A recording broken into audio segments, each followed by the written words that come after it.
is May 3rd, 2021. Coming up on Roland Martin Unfiltered, we're breaking down Senator Tim Scott's remarks about there not being racism in America.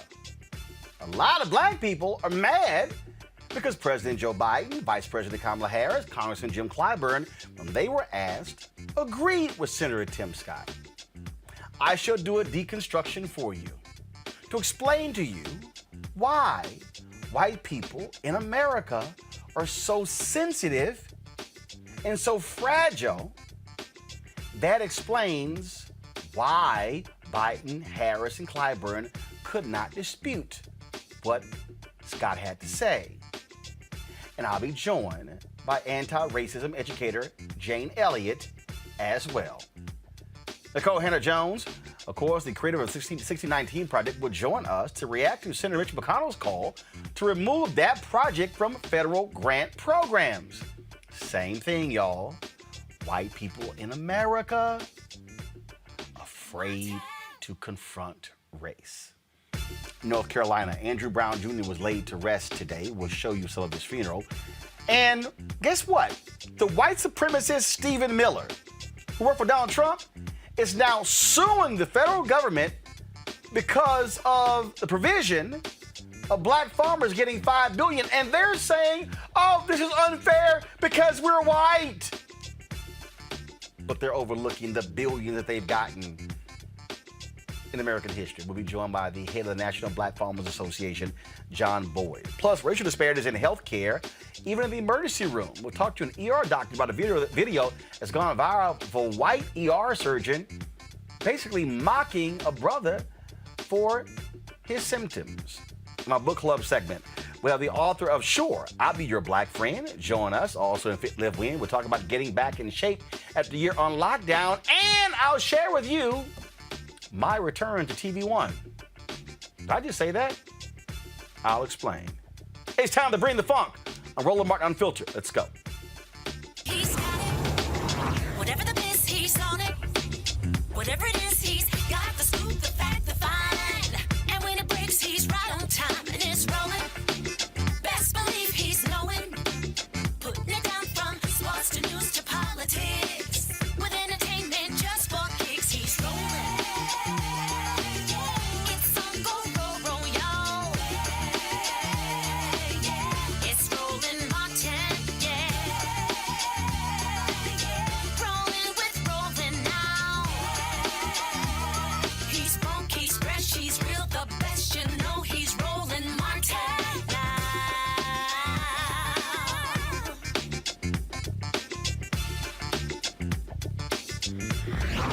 Martin.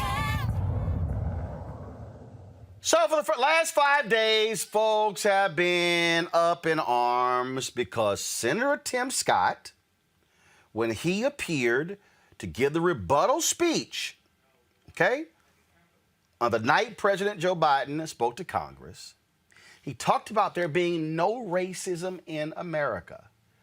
This has led people all over to talk about that. This is what he had to say. Hear me clearly. America is not a racist country. It's backwards to fight discrimination with different types of discrimination. And it's wrong to try to use our painful past to dishonestly shut down debates in the present. Now, he has been ripped because of that. Now, here's the deal. Here's the deal, okay? President Joe Biden was asked about that. Vice President Kamala Harris was asked about that, okay? So here is Vice President Kamala Harris. Y'all, let's get that soundbite ready.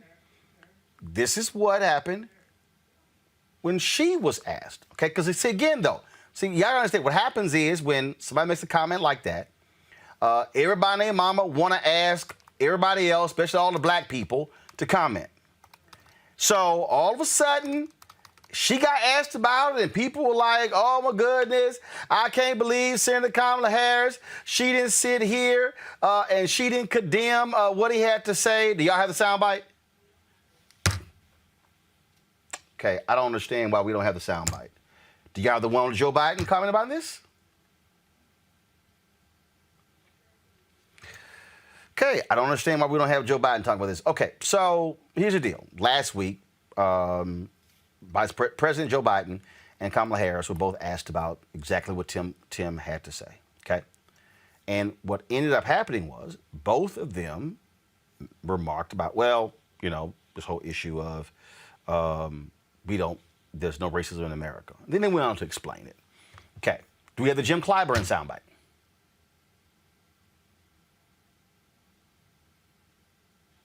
Okay, we don't have the Jim Clyburn soundbite. Okay, so I don't understand why we don't have all three of those soundbites because I specifically asked for them. All right, so Congressman Jim Clyburn was asked about that, and he agreed with Tim Scott on this. Okay, and again, everybody named Mama upset. Now, here's what I need people to understand. So let me just sort of walk people through this, okay, so you can understand what the whole deal is. America, white America, can't handle being confronted with race in America. They can't. They can't. Of course, Biden, Harris, Clyburn were not going to say, oh, yes, America's a racist country. There's a political fallout. Y'all know what's going to happen. Y'all know. Okay, do y'all remember what happened when President Barack Obama said that the police in Cambridge, Massachusetts acted stupidly by arresting Skip Gates after determining that he lived there? Lord, the white folks and all these conservatives, Fox News, all the networks, that was the whole talk for a week. They had to have a beer summit to calm everybody down. I remember when I was on CNN. I'll never forget. I was on with Candy Crowley, and she said, well, you know, the White House, they'll tell you that if they could walk that back, they would. And I said, that ain't what I've been told. I said, the White House doesn't want to walk anything back. You had white advisors to Obama who were like, oh, my God, we're stepping on a landmine, and we got to walk this back. And the black people were like, hell no, that was real. Y'all, a whole week, blah, blah, blah, blah, blah, blah, blah, blah, blah. All this went by. Nothing can get done. So here's the deal. I never expected President Biden or Vice President Kamala Harris to disagree with Senator Tim Scott. And then Scott then goes on Face the Nation and basically was like, oh, see, they didn't disagree with me, so therefore I was right. Do we have the Face the Nation clip? Play it. Let me ask you about your theory about race. You said America is not a racist country in your response to the president. The president has subsequently said he agrees with you. But you've also said, so there's some common ground there. You've also said to suggest there aren't racial challenges and patterns is for someone to be blind. And you've also said that the system is breaking the back and breaking the spirit of millions of people in our country. And you're talking about black Americans who are being affected by that system. So help people understand when you say it's not a racist country, but then you do talk about a system that targets black Americans. You've talked about it today. Help people square those two statements. Sure, absolutely. Well, first, let me say, thank goodness that finally our president, our vice president, and one of the leaders in the Democrat caucus in the House, Jim Clyburn, have all come forward and said exactly what I've been saying for a long time. America is not a racist country. The question is there a lingering effect after a couple of centuries of racism and discrimination in this nation? The answer is absolutely. The question we should be debating and fighting over is how do we resolve those issues going forward? One side says, I'm going to take from some to give to others. Fighting bigotry with bigotry is hypocrisy. It just doesn't work. The second, our side, what I've suggested is let's expand opportunity and make sure that we are fully equipped for the challenges of the future. One of the reasons why we have fought for and won the highest level of funding for historically black colleges, Republicans leading that fight, is because I understand that if I can level the playing field in education, we will actually see human flourishing like we've never seen before. If we focus our attention in healthcare, as we have on sickle cell anemia or on opportunity zones for bringing resources into poor communities. Come back. All right, see, this is why what Senator Tim Scott just said is bullshit. He said, we fought for funding so we could equalize the playing field.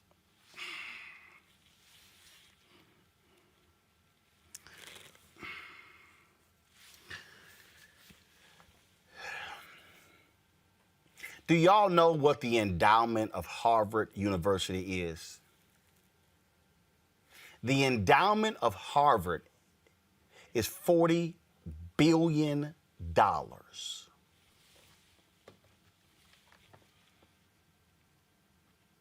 I want you to let that sink in. The endowment of Harvard is $40 billion. And what Senator Tim Scott said on Face the Nation and got no pushback from John Dickerson because John don't know, which is why you need more black people on Face the Nation, but Mary Hager, the executive producer of Face the Nation, won't return my emails to appear on the show.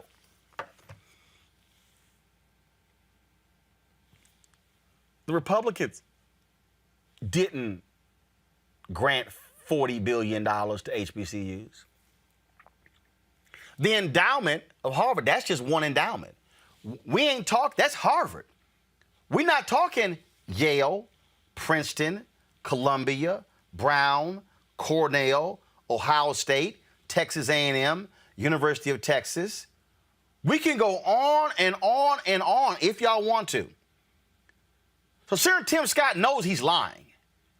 He says we've got to level the playing field. Then you have Republicans who are in constant denial about systemic racism, which led all of these crazy Fox folks and everybody else to spend a whole week going on and on and on and on and on about there's no systemic racism, which is nonsense. I'll let my fraternity brother, Reverend Dr. Frederick Douglass Haynes, take over right now.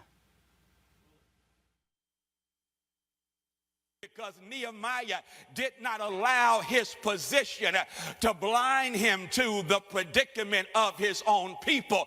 I love that about Nehemiah. Nehemiah, in essence, is saying, my own personal success does not blind me to the social problems that my people may still be experiencing. Just because I've done well, it does not mean all of my people are doing well. I refuse to allow a Persian to say that there is no such thing as Persian racism and Persian oppression simply because you have a few Jews who are doing well here and there. I think y'all about to get this, but you have some ignorant statements being made in this nation recently, such as those who say there's no such thing as systemic racism. Why? Because they say, look at Obama, he became president. Look at the vice president, Kamala Harris. But don't you love Nehemiah? Nehemiah says, just because some of us are roses out of concrete, to use the language of Tupac Shakur, it does not mean that the concrete is still there. It does not mean that the concrete of oppression does not need to be removed.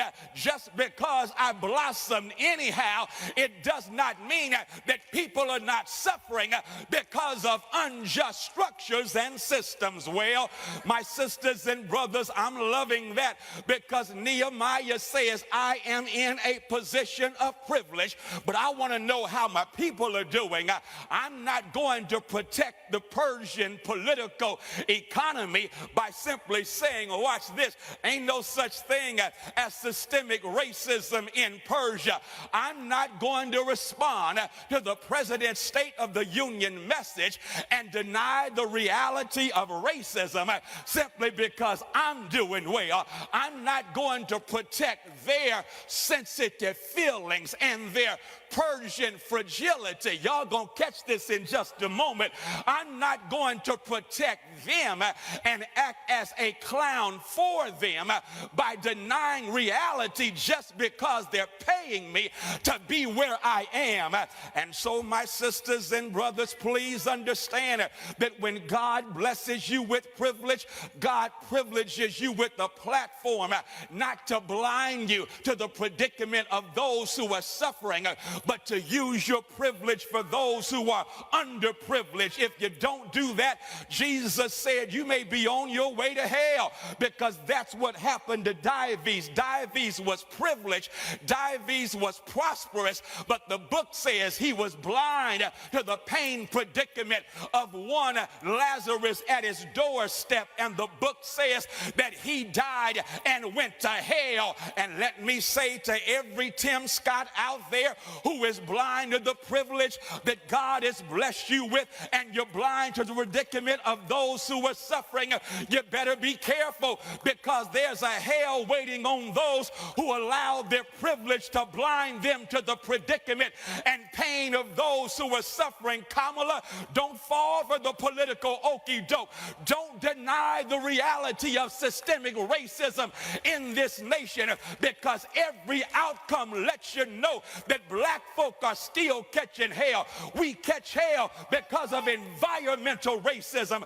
We catch hell because of medical apartheid. We catch hell because of the criminality of a justice system that is criminal and downright unjust. We catch hell because of economic exploitation.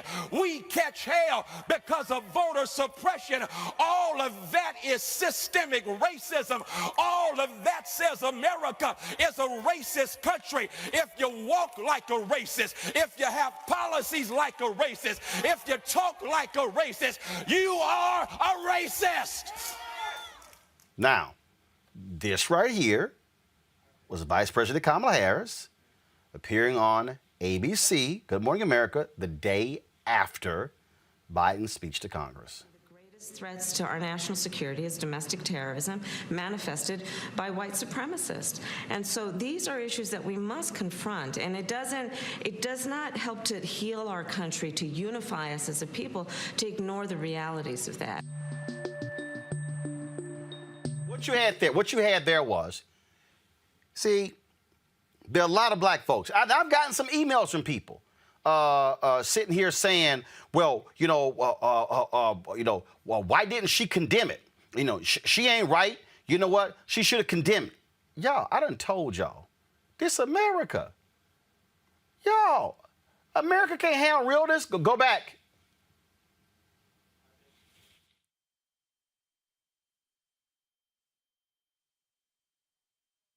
So they can't handle it. They can't. I'm telling y'all. I've said to y'all repeatedly, we are still a white-run country. Nearly 69% of the people who voted in the last election, white Americans. White Americans, a lot of them, they too fragile, y'all. They can't handle this conversation. Oh no, I'm not racist. They can't even see the racism. They can't even understand the racism. You heard Pastor Freddie Haynes run down the line. Health, wealth gap, HBCUs. We can go down. Criminal justice system, law enforcement, corporate America, Wall Street, politics, advertising, law. We can go on and on and on and on and on and show you in every single category how black people are left behind, have been ignored, have been mistreated, have been dismissed. That's why Vice President Kamala Harris didn't answer the question the way you wanted her to. That's why Congressman Jim Clyburn didn't answer the question the way you wanted them to. I guarantee you, if you had a private conversation with either one, they'll be honest with you. But white America can't handle that heat. They can't handle it. I got white folks right now on my YouTube channel. I see you, Kevin Bragg. Okay, he can't handle it. They cannot handle this. That book, White Fragility, is real. They can't handle these conversations. That's why this took place last week on Fox News, where they were just, oh my God, what, this critical race theory, oh my goodness, what should we do? Play the soundbite. That ain't it. No, play the critical race theory, the soundbite from Fox News. They had a whole panel. Discussing this whole deal. They can't, y'all, they cannot handle it. That ain't it. That's not it. They can't handle it. Laura Ingraham, all of them. Ron DeSantis, they were all on Fox News, sitting here whining and complaining. Oh my God, this is Marxist. This is not right. This is so unfair. Oh my God, what do we do? And then, y'all, they can't even admit the systemic racism. If you sat down and walked them through the stats, they would choke to death. Listen.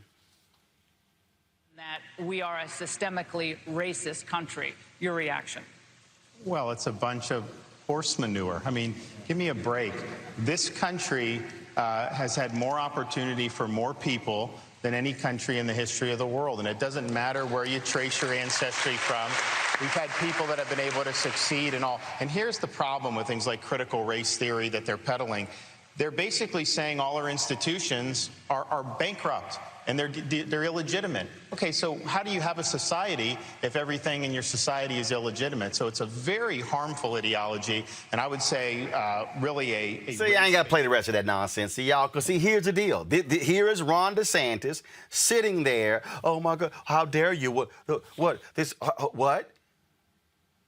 Y'all, they can't even admit the obvious. Race is a landmine. Now, again, y'all can be upset. Y'all can be mad. I understand. This is why Obama did not want to sit here and deal with issue of race head on. Even though he was president, had the power, didn't want to do it. Because we white folks lose their mind. That's the real deal. We're going to talk about it later with John Boyd. That's why they losing their mind right now. Oh, what? But black farmers are getting $5 billion? How dare you leave us out? I'm sorry. Did y'all just overlook the $50 billion y'all got? The $100 billion? Did y'all overlook all of that? I'm sorry.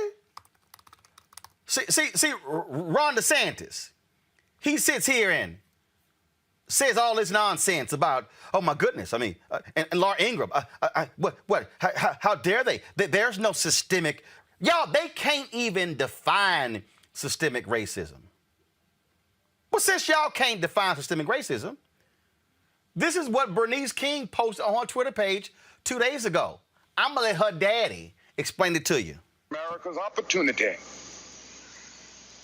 to help bridge the gulf between the haves and the have-nots. And the question is whether America will do it. There's nothing new about poverty.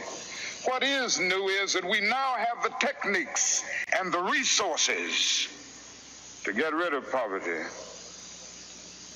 And the real question is whether we have the will. The problem.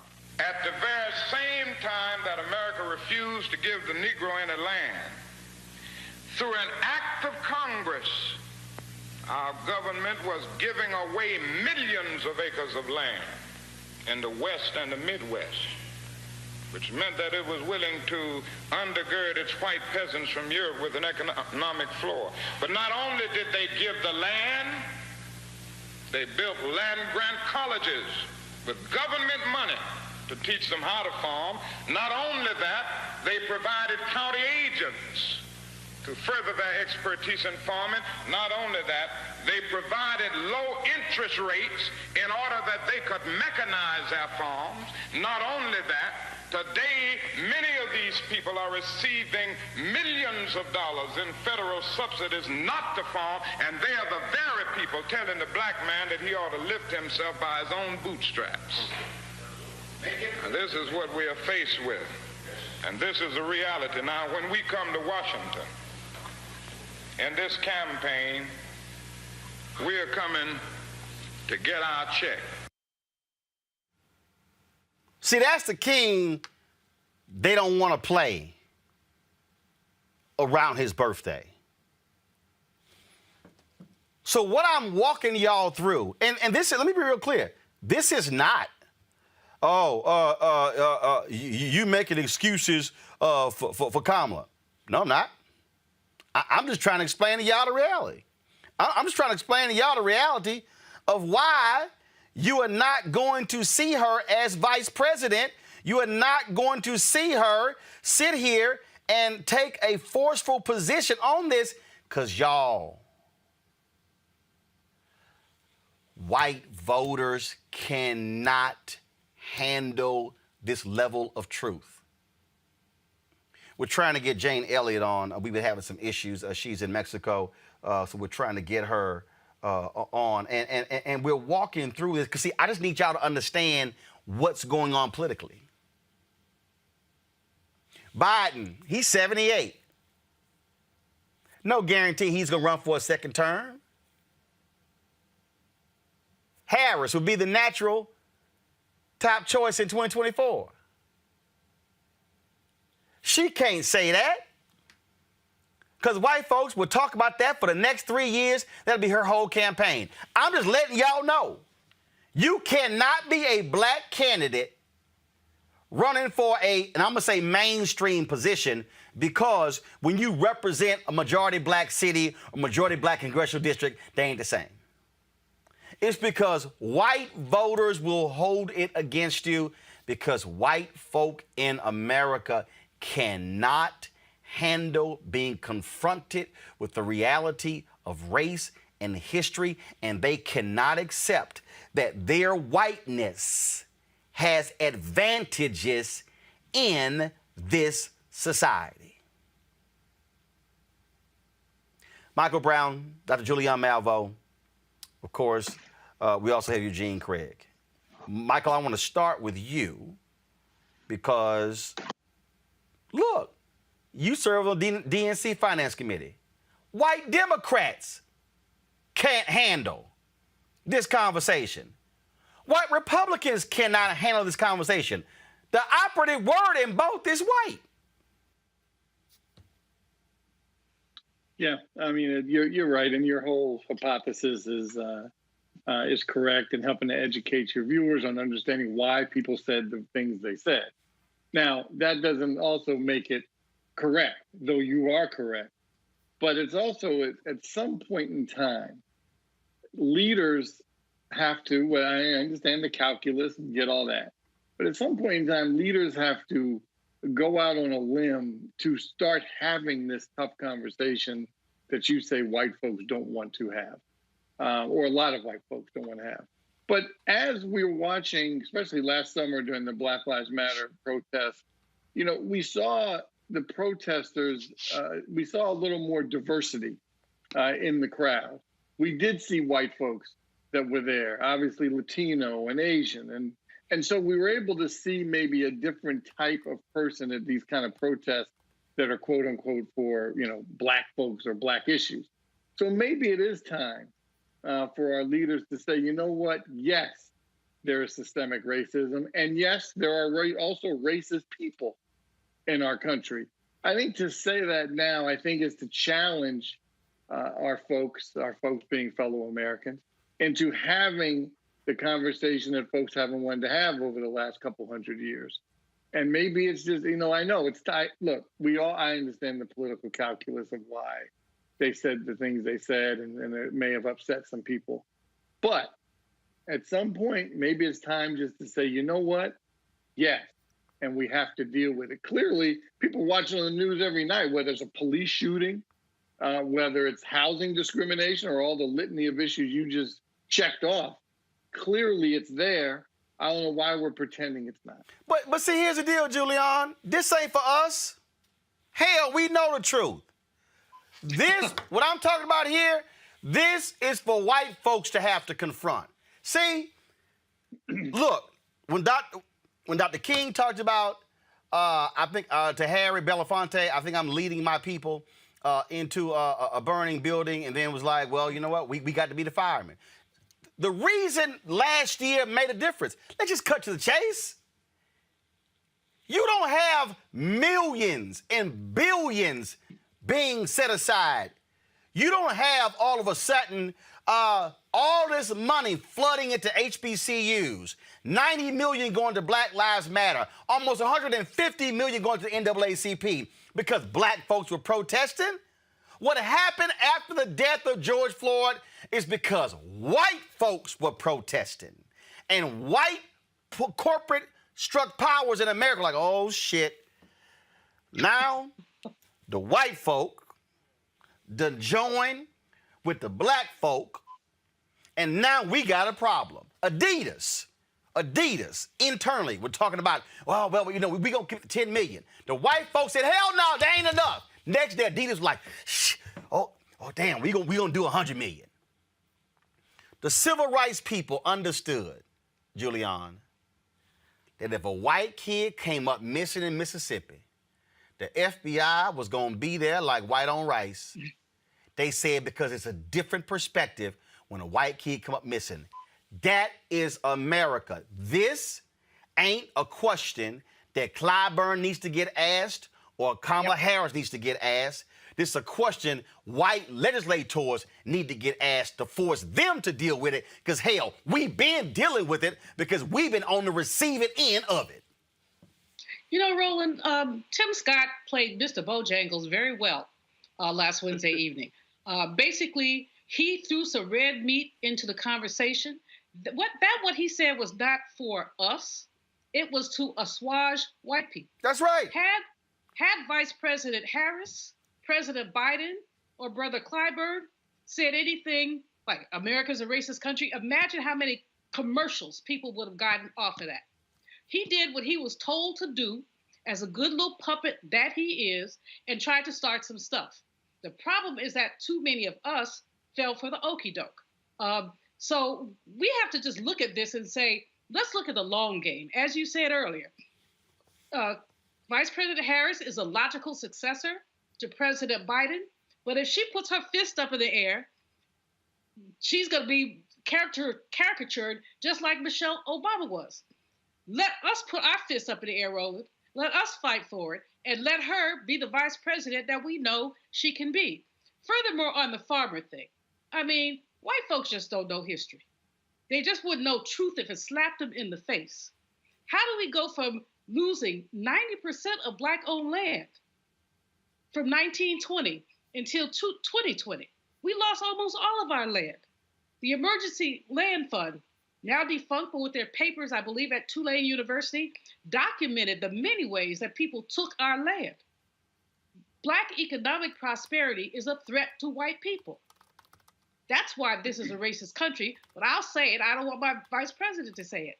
So when we look at the little, and I don't say little, but the money that's been set aside for black farmers is paltry compared to what white farmers have gotten not only now, but throughout the year. But that's the point that, Eugene, that again, when Senator Tim Scott goes on Face the Nation, this is about equalizing the playing field, because in the minds of white America, hey, Roland, hey, Eugene, all those things are in the past.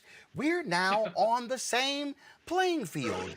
You got an opportunity to go to college, so did I. There were opportunities that you had, Roland, that I had as well. As if somehow we're in the same position. Now, they don't want to factor in the credit report. They don't want to factor in the reality of I got to deal with white folks who I can't have too much bass in my voice. They got to deal with the fact that, oh, hell no, you ain't going to wear no dashiki on ABC, CBS, NBC because the system says no. Better pull on that blue suit, that gray suit, and the red power tie because of everything in America has been decided through a white prism. And so what happens is when this happens, and Julian's right and Michael's right, when Tim Scott goes out, he wasn't talking to us. He was trying to make his white Republicans feel good. And they can go, see, y'all, see, we got us one. And look at what he said. Yeah, Tim. Yeah, Tim. Yeah, Tim. That's why we love you, Tim. That's right, Tim. But if Tim Scott had the audacity to turn around tomorrow and then tell his party, like Colin Powell did, if voter suppression is wrong targeting black folks, I wish he'd sit his ass down. How he gonna tell us? That's why in the same speech, Tim Scott gave Republicans cover for voter suppression. That's why in the same speech, he gave them cover for that. And Tim Scott giving them cover, touting opportunity zones when they still cannot explain to any of us who is benefiting from the opportunity zones, how much money was put in, and how the people living in those opportunity zones are being impacted. No, game, recognized game, y'all. Look, the thing is this. Tim Scott's been on this thing for a while. Look, I have a lot of friends over in that office, but, you got to call bullshit out when bullshit happens. You got to do it in real time. And that response to what would have been a State of the Union, President Biden's first joint address to Congress was full of shit. Everything from from defending the racist voter suppression law in Georgia to you can in the same sentence say, yeah, America's not a racist country, but let me tell you about the racism that I experience here, even in this building in the U.S. Senate. I think folk might have forgotten about his 3-day speeches that he gave on the floor of the Senate, where he detailed his own experiences of dealing with racism right there with the Capitol Police, right there with D.C. local police. And so the thing is this, we got to keep in mind that Tim Scott wants to run for president, so he's not running for re-election, and everything that he's doing is going to be gauged towards that. But this is also the same person that, you probably have to pull tooth and nail to actually support a good black Republican candidate, but we can talk about that a different day. See, I need our people not to get caught up in the okie doke. Because, see, I've seen people, matter of fact, some dude sent me an email today, and Roland, Kamala Harris agrees with Tim Scott. She's a traitor to those who voted for her. Blacks on the internet mad as hell. That's because y'all ain't paying attention. You ain't paying attention. Again, let me say it again for the folk in the back who clearly can't hear. In the 2020 election,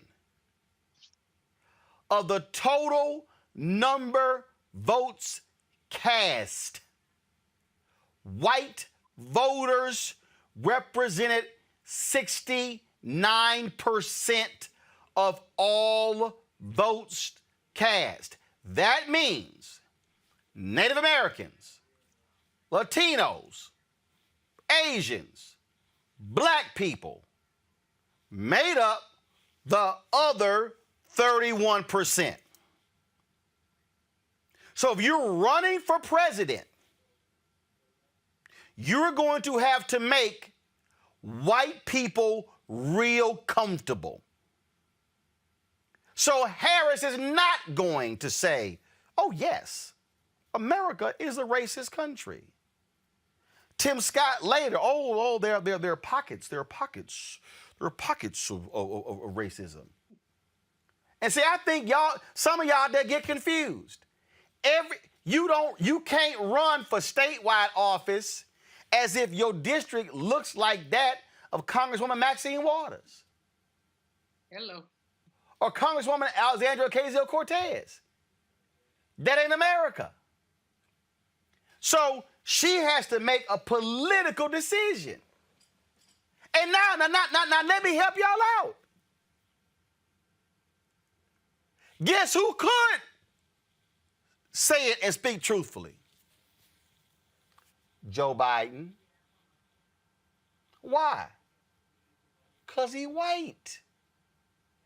He a white man. Y'all, it is what it is. What I need us to do is to understand the nuances of these games and understand how they are trying to use. Let me say this right now, then I'm gonna have 3 of y'all comment. I need y'all to understand, as well as all them ignorant ass other black folks who yap their mouths on YouTube, they want to use us against Harris so they don't have to do it. That's why if I was asked the question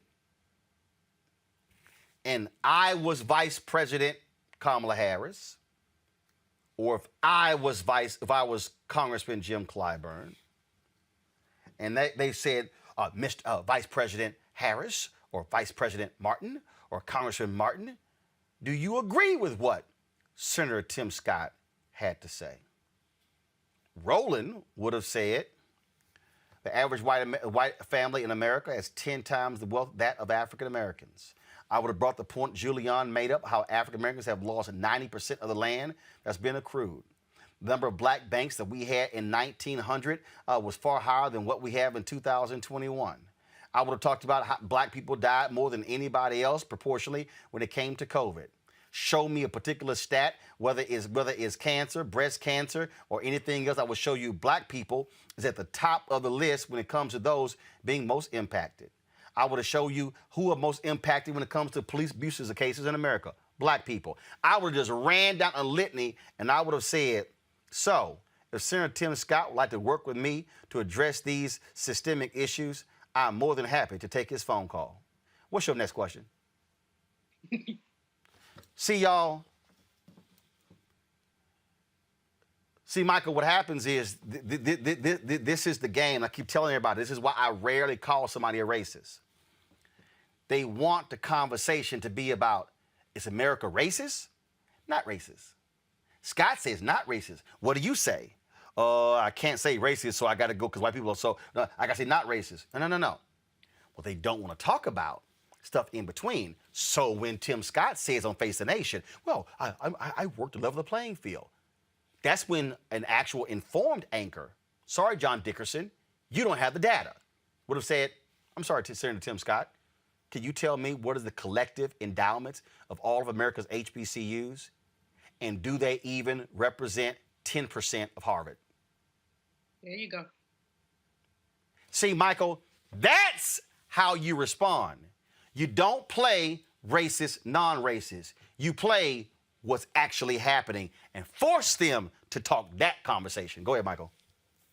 Absolutely. And it's interesting enough when Dickerson asked him that question, Roland, I thought of you because I thought you would ask a different kind of follow-up than he did, or that he didn't, which was, well, if you have to level the playing field, doesn't that mean there's a problem? Boom! Because it would have been better just to say, no, there's no systemic racism. Everything's fine, and we'll do what we can, and we'll just keep moving forward. He didn't say that. Boom! In fact, I need y'all to queue up. I want y'all to queue up. Go past Scott's initial response, and then I want y'all to play the follow-up of John Dickerson. Michael, go ahead.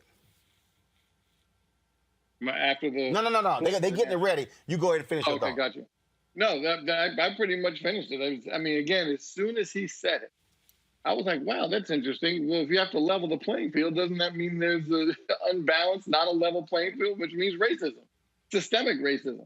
And it was just unfortunate that Dickerson, A, let him filibuster, didn't interrupt him to correct him, and didn't lay down the litany of things that we've all talked about on the show tonight. All right, y'all let me know when the clip is ready. Julian. People didn't hear the whole of what Vice President Harris said.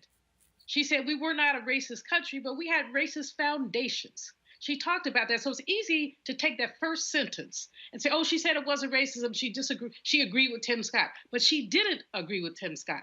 She was doing what she does best. She's a skilled prosecutor, a skilled, basically, speaker. She knows how to basically dance around landmines. Tim Scott threw a landmine out there, and she avoided it. Now, those Black folks out there who are mad at her, just be mad, y'all. Just be mad.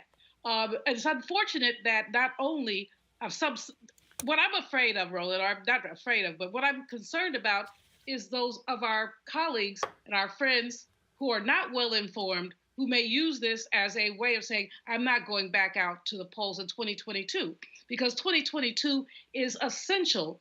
Joe Biden laid out a key, just a really brilliant speech on Wednesday. Scott didn't even answer it. He just went on to La La Land. He mentioned abortion.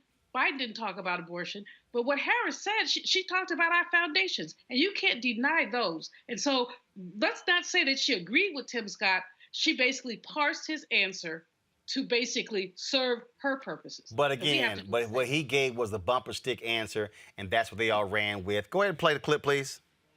But when you say one side is talking about taking from one side to the other, I mean, this is, people pay taxes, and there's an argument that the taxes that are paid should go to communities that we've seen, especially under COVID-19, have been disproportionately affected, and that's laid bare a lot of the inequities. So you're not saying that making sure that there's money that goes to those Black communities is a bad thing.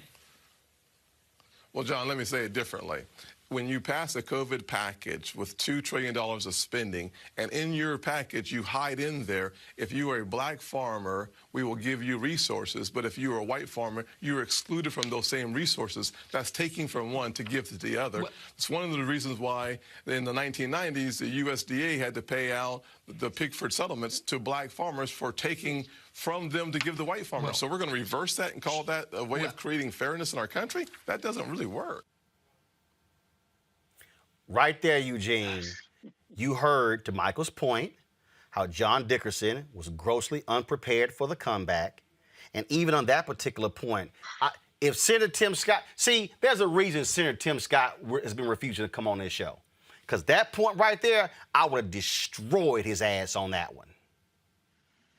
Look, I mean, John Dickerson was definitely absolutely unprepared for it.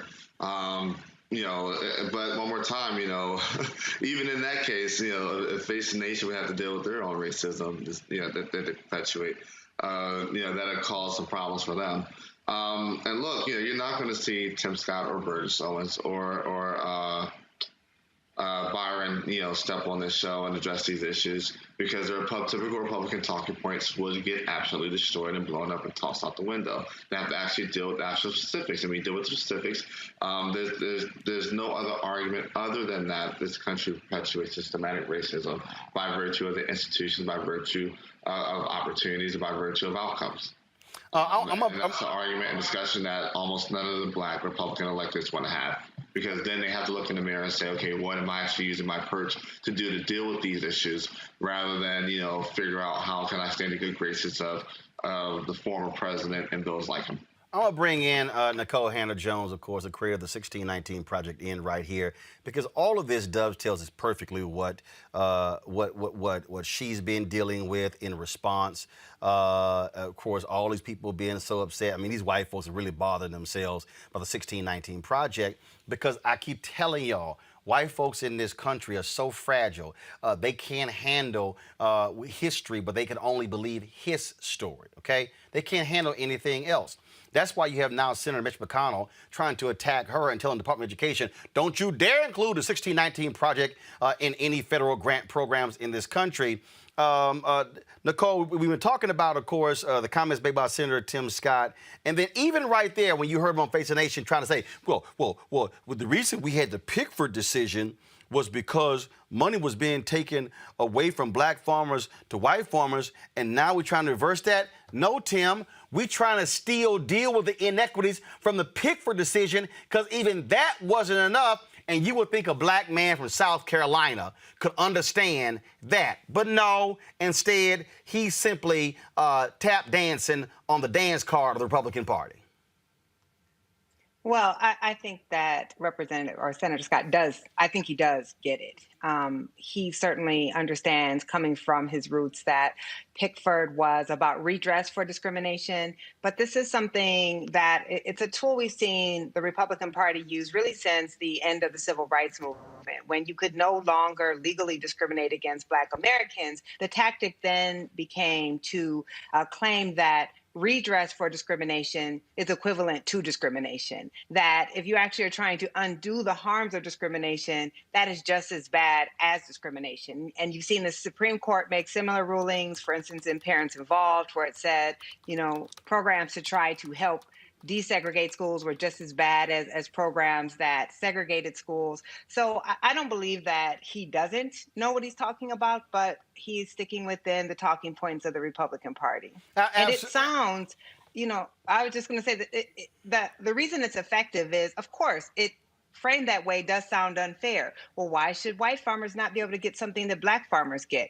But the truth is, we know if you steal something from me, you having to pay me back is not unfair to my neighbors who aren't getting any money, right? That's not how it works. But it sounds like it sounds good, and that's why they say it. But this was the precise game played when you had the Republicans like Ward Connolly, who led their anti-affirmative action memorandums. So they would draft language where you would go, well, of course not. I wouldn't want somebody to be discriminated against because of their race. So therefore, I'm going to support this without realizing. In fact, I'm from Houston, and the late Mayor Bob Lanier, what he did was he made them change the language on the ballot to reflect what it would actually lead to. And they were mad as hell. That's why it got defeated in Houston, because he said, no.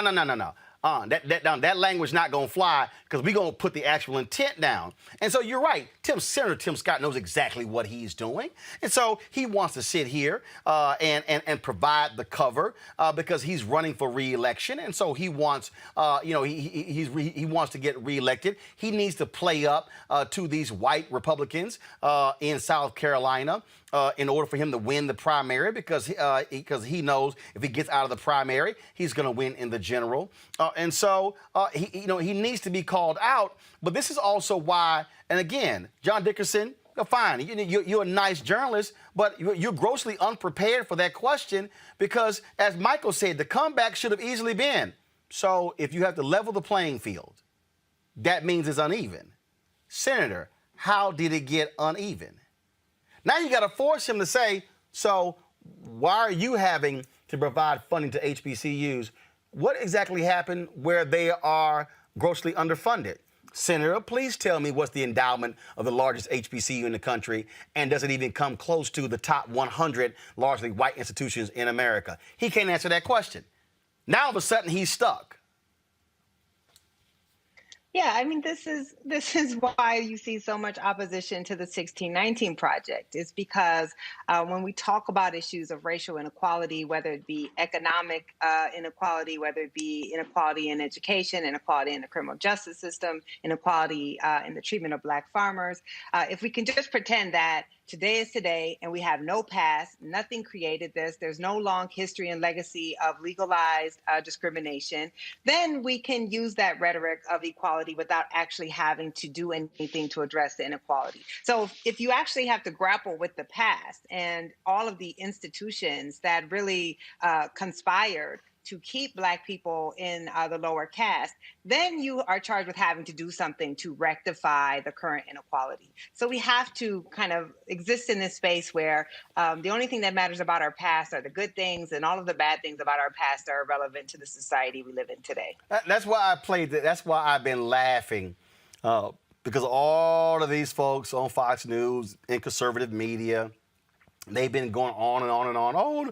Oh, critical race theory, and there's no systemic racism in America, and they're going on and on and on, and you're sitting there going, so y'all just want to act like all these facts just don't exist, so it just so happened that Black people proliferate the criminal justice system. That thing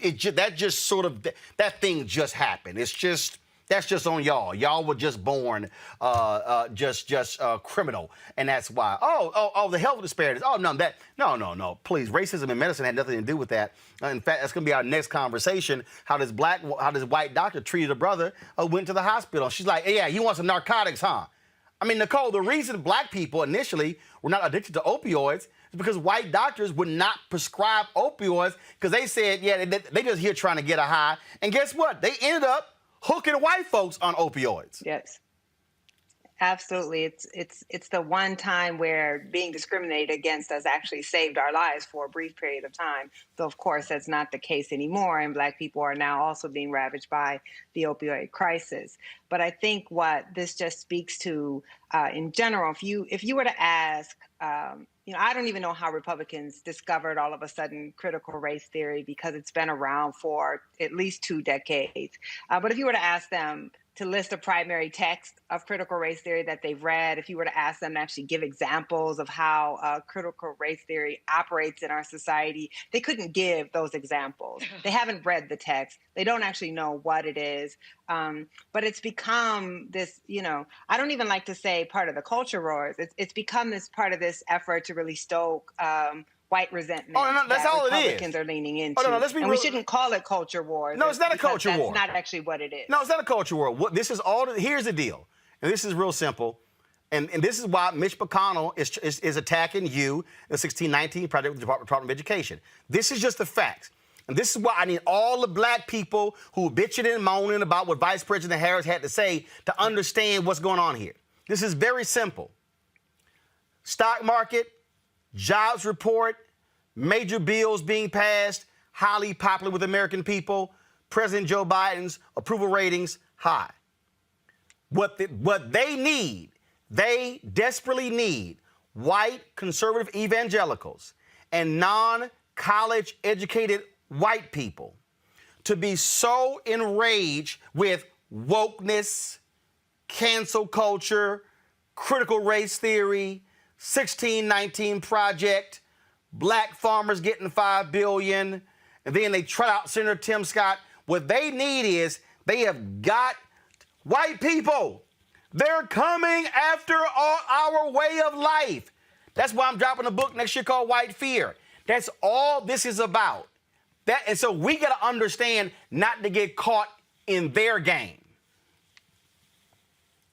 Yeah, I think that's critical. And I'll be honest, early on when the project came out, I was getting caught in that game. And then I came to realize that we cannot allow ourselves to be baited into having arguments that don't serve the work that we're trying to do, that this is strategic. The very same people who were outraged for, 2 weeks over the Dr. Seuss estate saying that it was no longer going to print books that were racist are the same people who are applauding efforts by Republican lawmakers all across America to prohibit the teaching of the 1619 Project, to make it illegal to teach ideas that they don't like. So we have to understand really what the actual strategy is here so that we can push back against the correct strategy. Having arguments about cancel culture, about culture wars are really useless. We have to stop using euphemisms and call this out for what it is.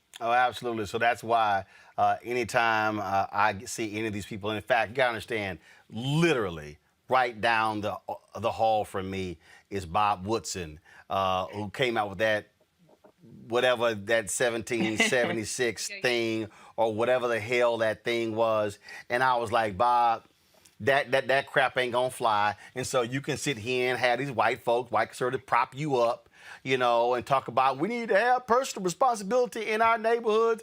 And I was like, when I had him on the show, well, Bob, what happened when we were personally responsible, yet we still broke? Yet we still have no investment in our neighborhood. We still have crappy schools. So what do we then have? See, they don't want that conversation, which is why the response has to be, no, let's talk about exactly what's happening. So we're not going to get caught in the racist, not racist conversation. And that's the trap they want to set for us. And my deal is you got to be smart enough to not fall for it. That's why I think as people, and again, I'm not, y'all, people know I went after Obama on a lot of stuff. I'm not covering up with Vice President Harris. She could not answer the question the way a bunch of us probably would answer the question because she knows she's the one who might be running for president one day. And guess what? White folks vote.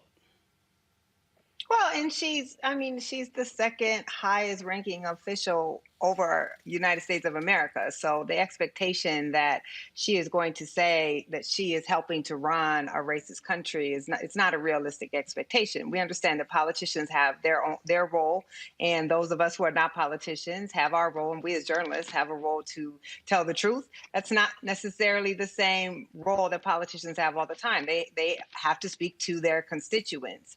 I think that we have to really think about where all of these conversations are going, right? When you look at the 1776 Commission, when you look at the 1776 Project, it's trying to get us to debate systemic racism. Right. Systemic racism is not up for debate. Right. The proof We is ain't debating there, that. right? The data, the sociological research, like we know that it exists. So to me, I'm not going to debate the existence of something that we already have proof of. And that's what they want us to do. That's why, as you said earlier, focusing on whether this person is racist or not, I'm completely disinterested in whether individuals are racist or not. I am interested in whether they're passing policy that has a racist impact or a racial impact. And so we can't allow other people to define the parameters of a conversation, particularly when it comes to things like systemic racism, which have already been proven. It's simple as that. Nicole Hand-Jones, we appreciate it. Thanks a lot. Thank you. Folks, we're talking about, again, when you talk about the realities of what it means to be black in this country. Watch this video here that took place in the emergency room in a hospital in America. This actually happened, y'all. He wasn't playing basketball when he has it, and when he's going around, yeah, when he has these and he's throwing up and he's going in and out of consciousness. I literally saw him go in and out of consciousness. He's completely awake and alert right now. He is, but if he leaves this hospital, he's going to have another anxiety attack just like that one because he's in the same shape that he was in when he came in. Sure, and he doesn't have Klonopin because he doesn't have his Klonopin. That took 4 hours to get through. So what was I supposed to do? I'm sorry, sir. You were the least sick of all the people who are here who are dying. Okay. There, so you picked your head up. Now, don't try to tell me you can't move. Come on, sit up. I can pick my head up. Yeah, sit up. Come on. Sit up. Dude, sit up. Sit up. I'm having you sit up. I can't get up. Kizzy, he needs to sit up, and he won't let me. She's literally yanking my arm to get up. I'm literally helping you up. You're helping me? I can't get up. I can lift my arms to this extent. You want us to wheel you to your house in the gurney? That's not what I said. You just lifted your head just fine. Yes, I lifted my head and my arms up to here. After that, I cannot put your hands on here and pull yourself up. I cannot do that. Yes, you can. I cannot do it in the ambulance. I cannot do it now. You can do it now. I just tried to inhale, and I even told her I could not inhale. He can't inhale. Wow, he must be dead. Are you dead, sir? I don't understand. You are breathing just fine. This is not right because I'm telling you, when you see him, he is breathing. He has labored breathing. He's not labored in the least. He's got an oxygen saturation that is 100%. He is breathing perfectly normally. This is not labored breathing. So you're just saying that you just let him lay down in here and he's going to go back to normal. This pain that he has doesn't have anything to do with what's going on with him, right? This pain that he has is because he worked out. When he went to the emergency room the last time, he had pain. And what did they do for him? They gave him fluids and they gave him something, a pill. I don't know what they gave him. Yeah. For what? For his pain and for the anxiety. So you need narcotics? Is that what you need? Oh, here we go. You need narcotics. Did I say any narcotics? I just need pain reliever and anxiety medication. Because I'm in pain and I have anxiety. And I said nothing about narcotics. And you just told me that this was not an anxiety attack, that this was something totally different. If I could get up off this chair, I really would. But yeah, you really should, because this is ridiculous. I can't, and you're not going to keep tugging me. I'm full of shit. He is.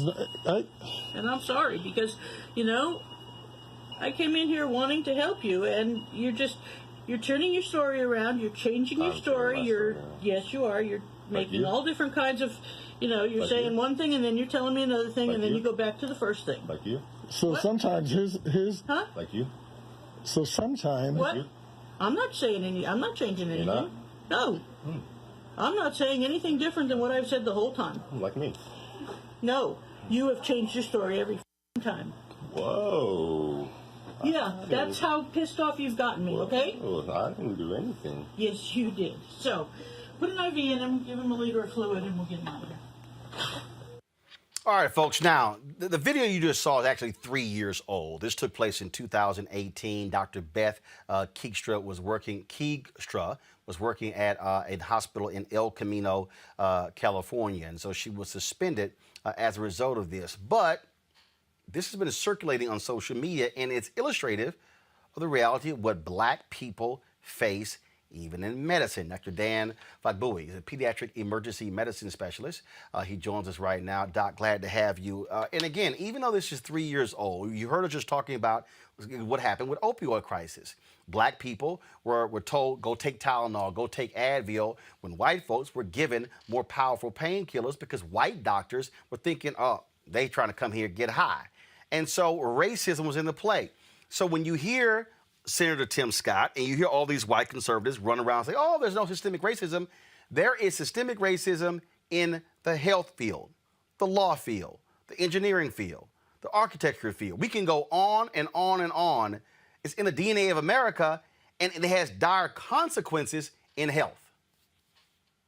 Correct. Well said. I mean, thanks for having me, Roland. It is an example of bad, poor, ridiculous bedside manner. That's just one. Let's call that what it is. Racism exists everywhere. I mean, yours truly also. I mean, these are some of the reasons we all, a good number of us medical professionals, Black medical professionals, have left academia. We want to call it what it is. But this is an assumption. We see this with a lot of patients who come in with sickle cell into the emergency department. And they come in with complaints of pain. And the assumption is that maybe they're drug seeking. And that is not to say that there aren't some patients that do, but you have to give the patient the benefit of the doubt and not make assumptions. And this patient was definitely, clearly berated. This is not bedside manner. This is not the way we practice medicine. Fortunately, not at some of the institutions I've been have I seen any of my colleagues do such things, colleagues who are not white or colleagues who are Black. Regardless, this should be, no patient should go through that. But then even more so, we shouldn't sweep this type of racism under the rug. Now, look at this headline here. Beyonce, guys, go to my computer. Beyonce, Serena Williams open up about potentially fatal childbirths, a problem especially for Black mothers. That is happening right now. The large number of Black women who are dying in childbirth, the medical community needs to explain this because that's just not natural. No, it's not. And that's another sad story. Another in the laundry list of things that are wrong with the system. And until we start to address the core of the system and we point our own fingers to our own selves where we do that examination, what is it about the system? They even showed literally Black babies born to Black doctors who took care of them actually do better. I mean, these are recent data that was recently published. So we have seen this information. We know this information. It's just sometimes gone silent because, especially as you're a trainee going through the process for the young medical students and the residents going through training programs where they experience all this, they really have to sit in with the system to try and suck it up so they're not looked at as a weakling. They have to be 2, maybe even 10 times as greater as their other counterpart to even be able to present themselves in that way. We all have tried to address those issues, but it's a difficult fight. The system also has to be dismantled, and it's not just the medical profession, as you mentioned.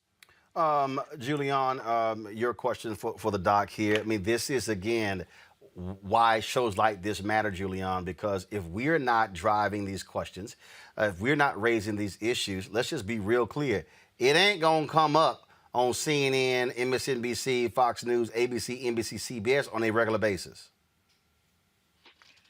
You know, I appreciate what the doctor has said, and I also think we need to think about, there was a study, which I'm sure he's familiar with, it was done about 20 years ago, but by the Institutes of Medicine, and they found that a Black man going to an emergency room with a broken bone, hear me, with a broken bone, was half as likely to get a painkiller with a broken bone than a white man. And this is a very old study, But I think if we updated it to today, that would not be any different, given what's been said about opioid use. The fact is that racism is part of the cake that we baked when we made America. And you can't unbake the cake, but you can turn it into crumbs and start over. And so when we look at this in medicine, we also have to look at the paucity of African-American physicians and nurses. We have to look at the underfunding of Meharry Medical College, of Morehouse College of Medicine, at Howard University Medical School. We have to look at the many ways that Black folks are basically denied access, often don't have the assets, and then they are, I call it the 3 A's, access, assets, and attitudes. And they are confronted the attitudes that come from physicians and others, health professionals, who are simply full of bias. So when they see a Serena Williams, they don't see Serena, they see a Black woman. They see Beyonce, they see a Black woman. You know, I've had interesting instances that I won't share, where, you know, once I was asked, did I have my welfare card? Moi, a welfare card. I'm like, really? Start to knock that woman in the next week. But fortunately, I kept my temper. But Doc, I mean, No, Doc, go ahead. No, I'm just saying that Doc, Fat Boy, go ahead. Doc, go ahead. The biases that they're in are just baked in, and we're fortunate to have brothers like this and so many others, the National Medical Association, others, really frontally fighting this. Doc, Fat Boy. Yeah, so I mean, so you hit the nail on the head. It's exactly what we deal with. And I do think the percentage of Black physicians, about 5% of the population, that's ridiculous. And we need to increase that number. But those biases are already planted, literally.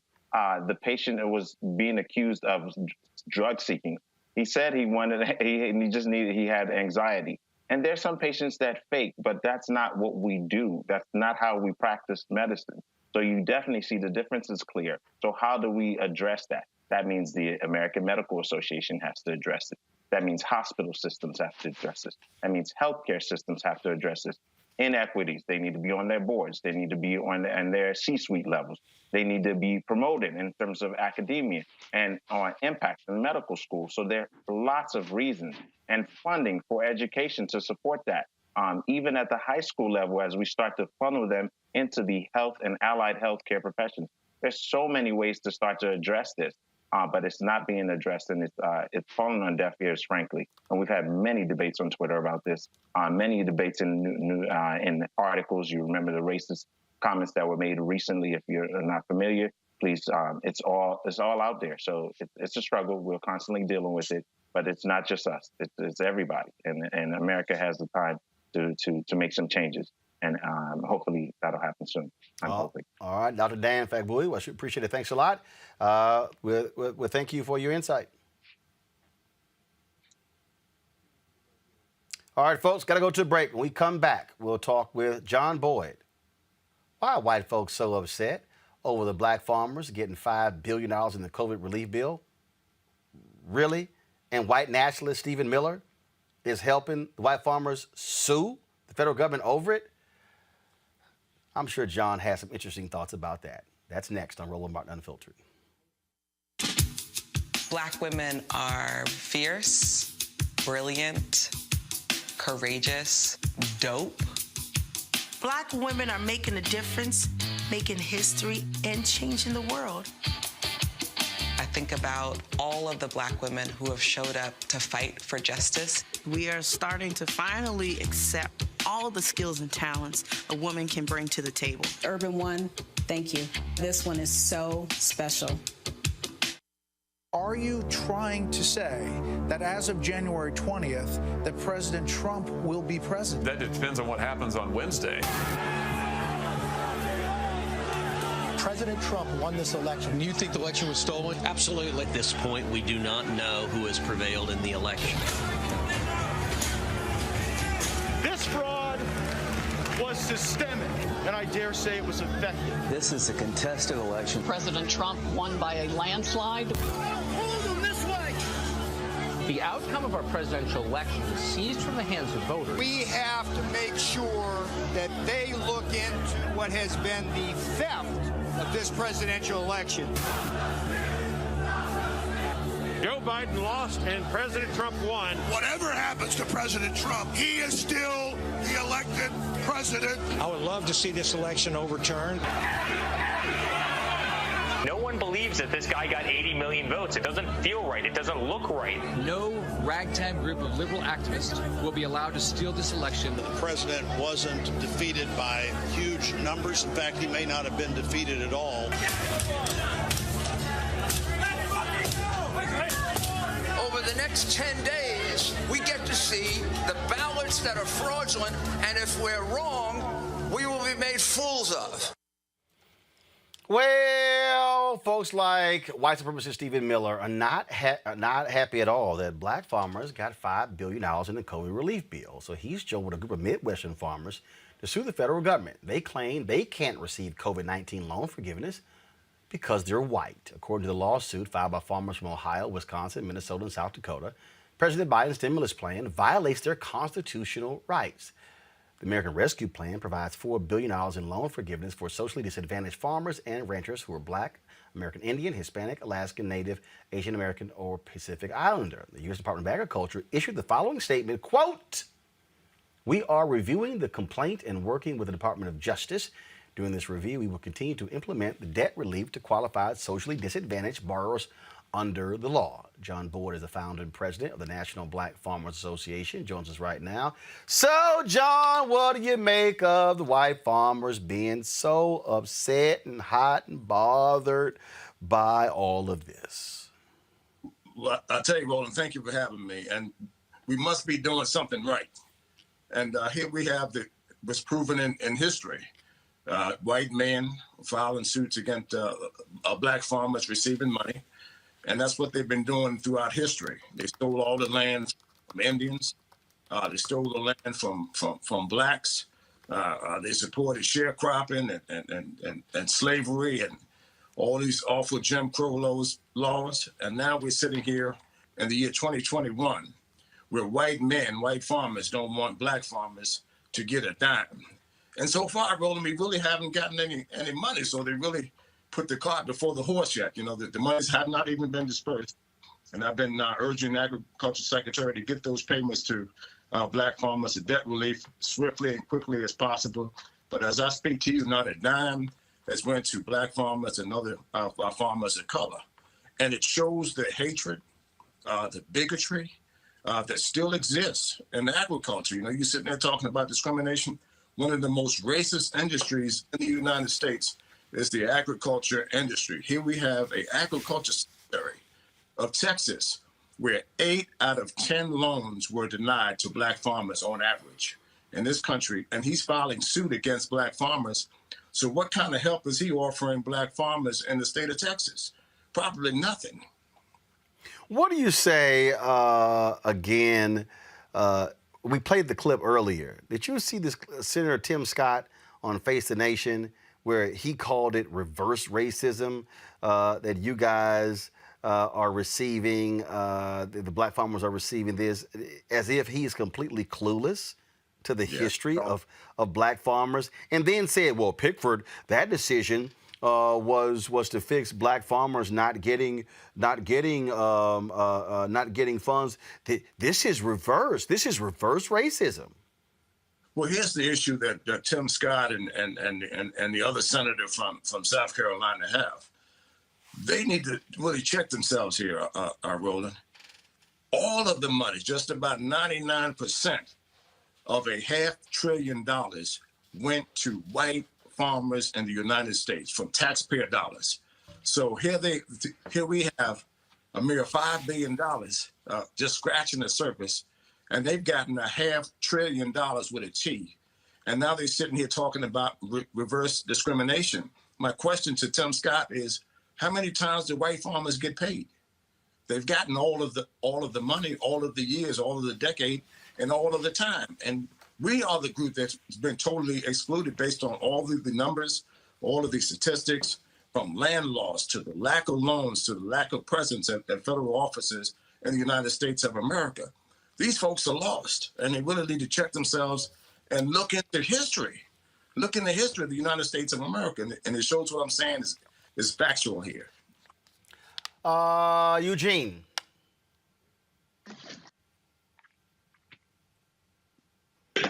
There we go. Hey, can you guys hear me? Appreciate it. Now we can hear you.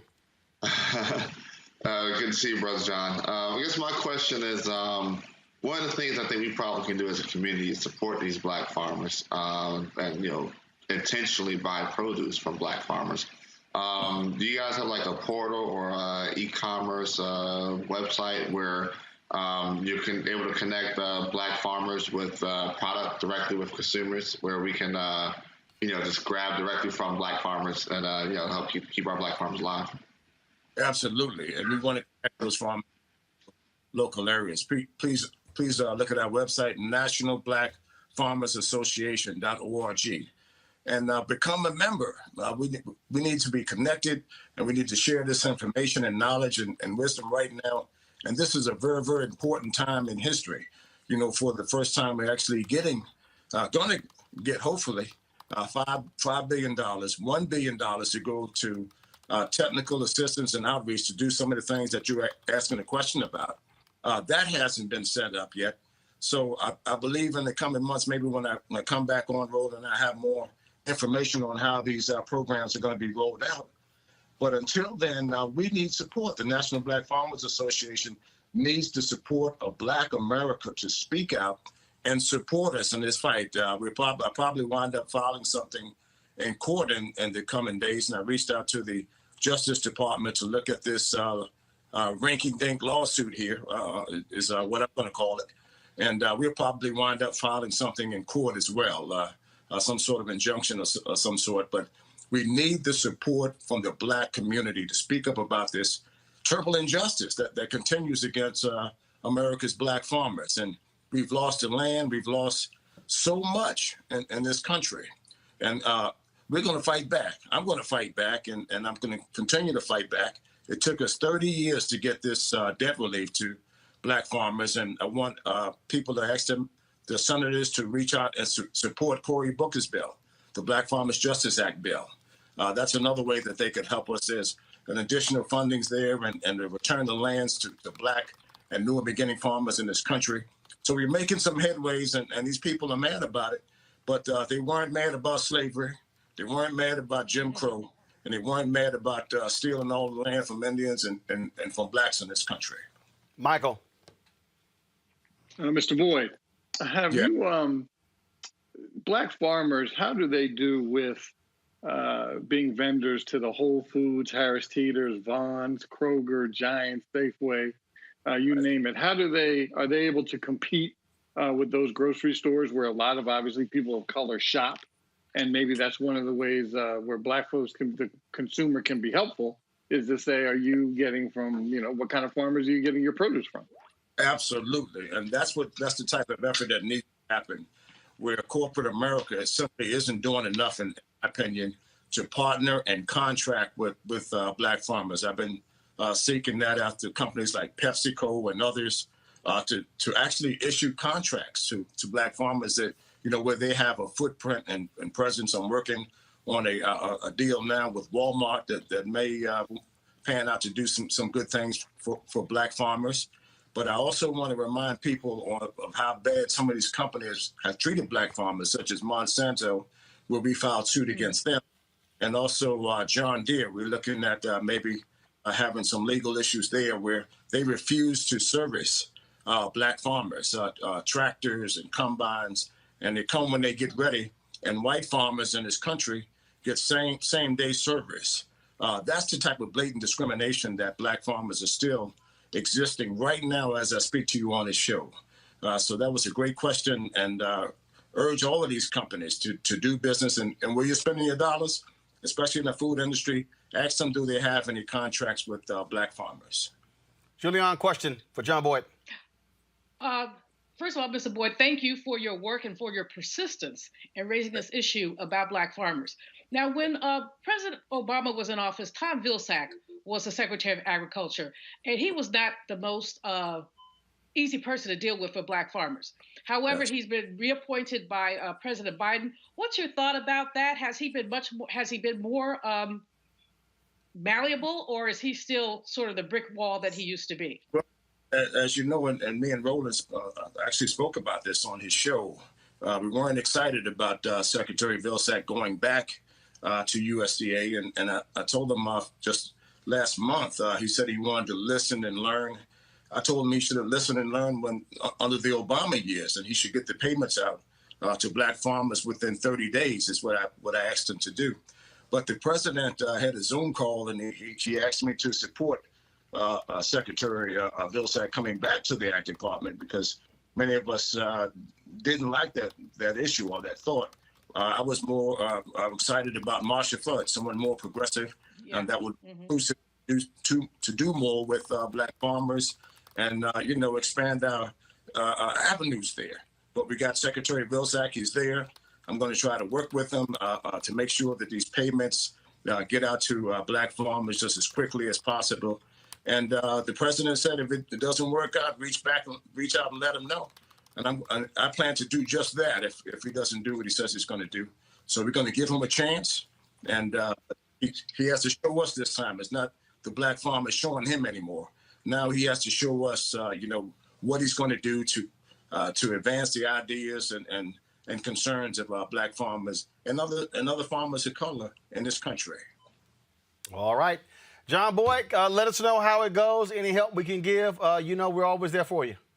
And listen, Roland, I want you guys to come down to my farm and visit my farm in Virginia sometime. So that's an invitation for you and your whole cast. Hey, I'll come. No, first of all, where's your farm? It's Virginia, North Carolina border. It's in a little small township called Boydton, like my name, slave name, Boydton. So how far is it from D.C.? It's about 3 hours dead south of D.C. All right, so I think what we'll do is, a road trip to me. I think we might take a road trip because I haven't ridden horses in a while. I'm with it. So I need to do that, and so maybe what we'll do is we'll get the Row Mobile and actually broadcast the show from the farm this summer. Absolutely, love to do that. And again, thank you, Roland, for staying on top of this issue because you were one of the first journalists to put it on your television show back in 2009, 2008, when Black farmers wasn't getting any airtime. So thank you again for staying on top of this issue. I appreciate it. We're going to keep staying on top of it, John. Thanks a bunch. All right, folks, got to go to a break. We come back. We're going to talk with the author. Sure, I'll be your Black friend. Note from the other side of the fist bump. That is next on Roland Martin Unfiltered. The lonely, the alienated, the sad, and the angry. In every country torn by strife, violence, and hardship, men and women are drawn to extremist leaders, promising to take on the enemies of their people. In America, some of our lost souls respond in a similar way to the call of influential voices. But instead of militant preachers or radical clerics, every single night in America, they can listen to our own angry advocates of division and conspiracy. Confused, angry people hear the call of these voices and take on the camouflage of warriors to threaten and even kill civilians. The radicalized Republican Party and the twisted people on TV who speak for them use the very same language of intolerance and rage to provoke those alienated people, actively pouring kerosene on the fire of social unrest. And until we all reject these poisonous voices, the result will inevitably be escalating violence and tragedy.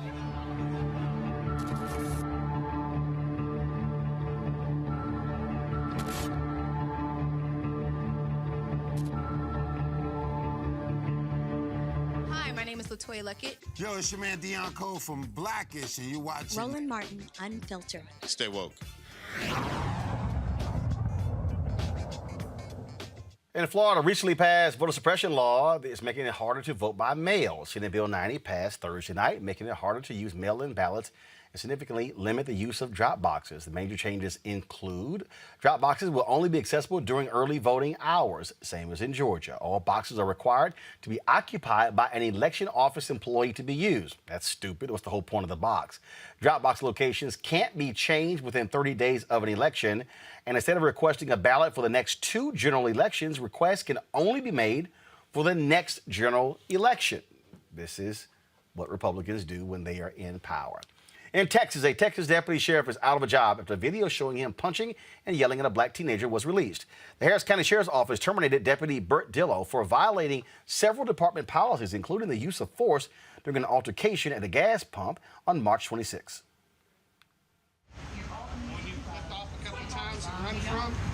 Give me your ID. Do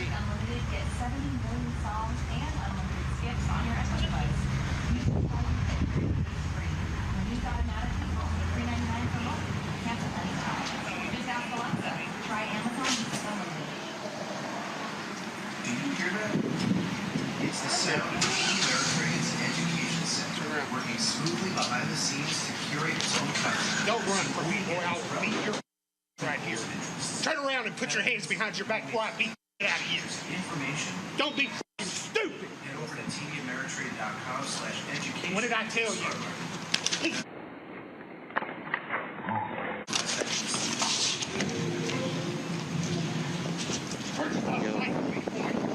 Turn around and put your hands behind your back. Roll over. All I was going to do was talk to you. But now nothing can stop me. I'm all the way up. All the way up. Dillow was initially placed on administrative leave after he was accused of punching and cursing at the teen. He joined the Harris County Sheriff's Office in 2008. Grand opening, grand closing.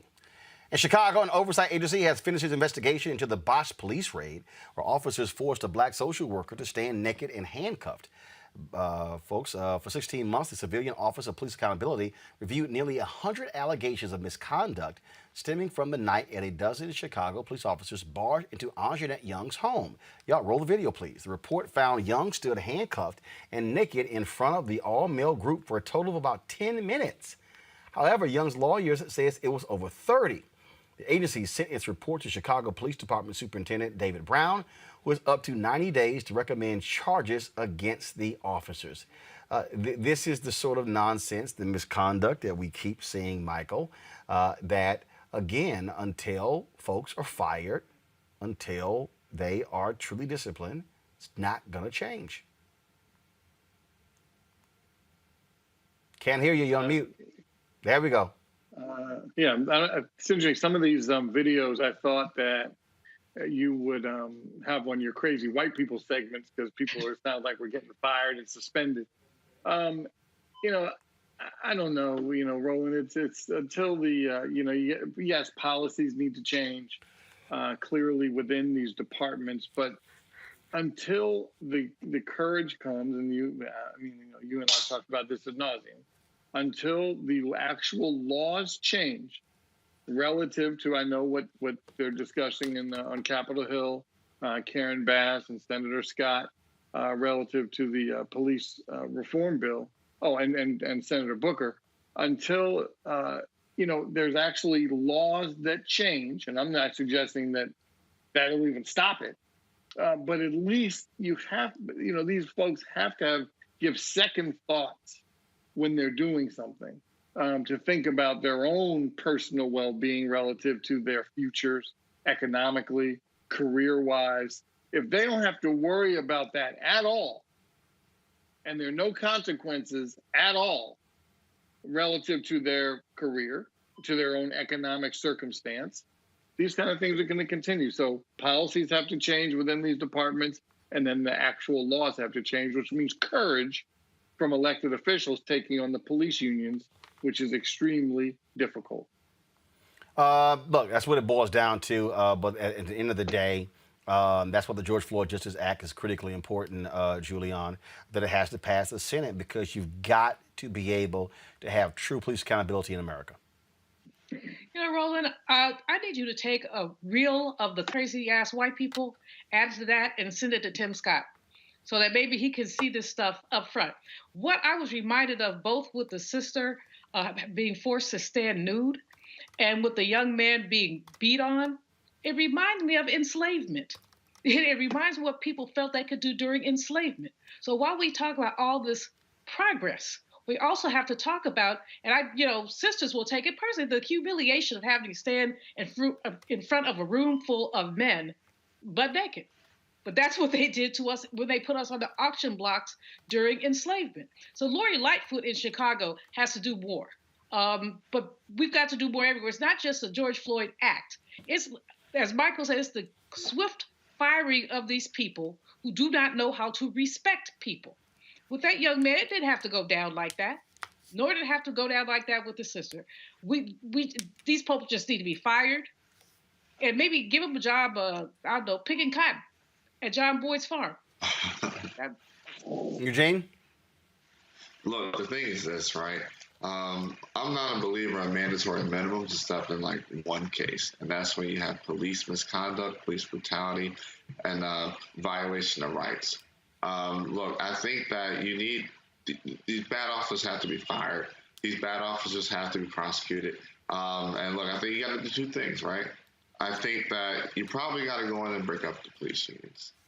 These, bad officers are being protected by a shield that they should be protected by. But secondly, you have to punish the minor, minuscule violation of rights.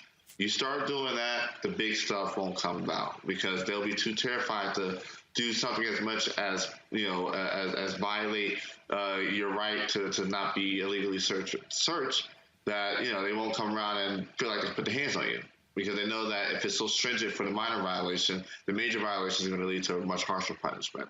Absolutely. That's the same principle they put in place with us, right? I agree. At the end of the day, how they are ticky-tacky with us when it comes to laws, be the same with them when it comes to their behavior. All right, time for our book club.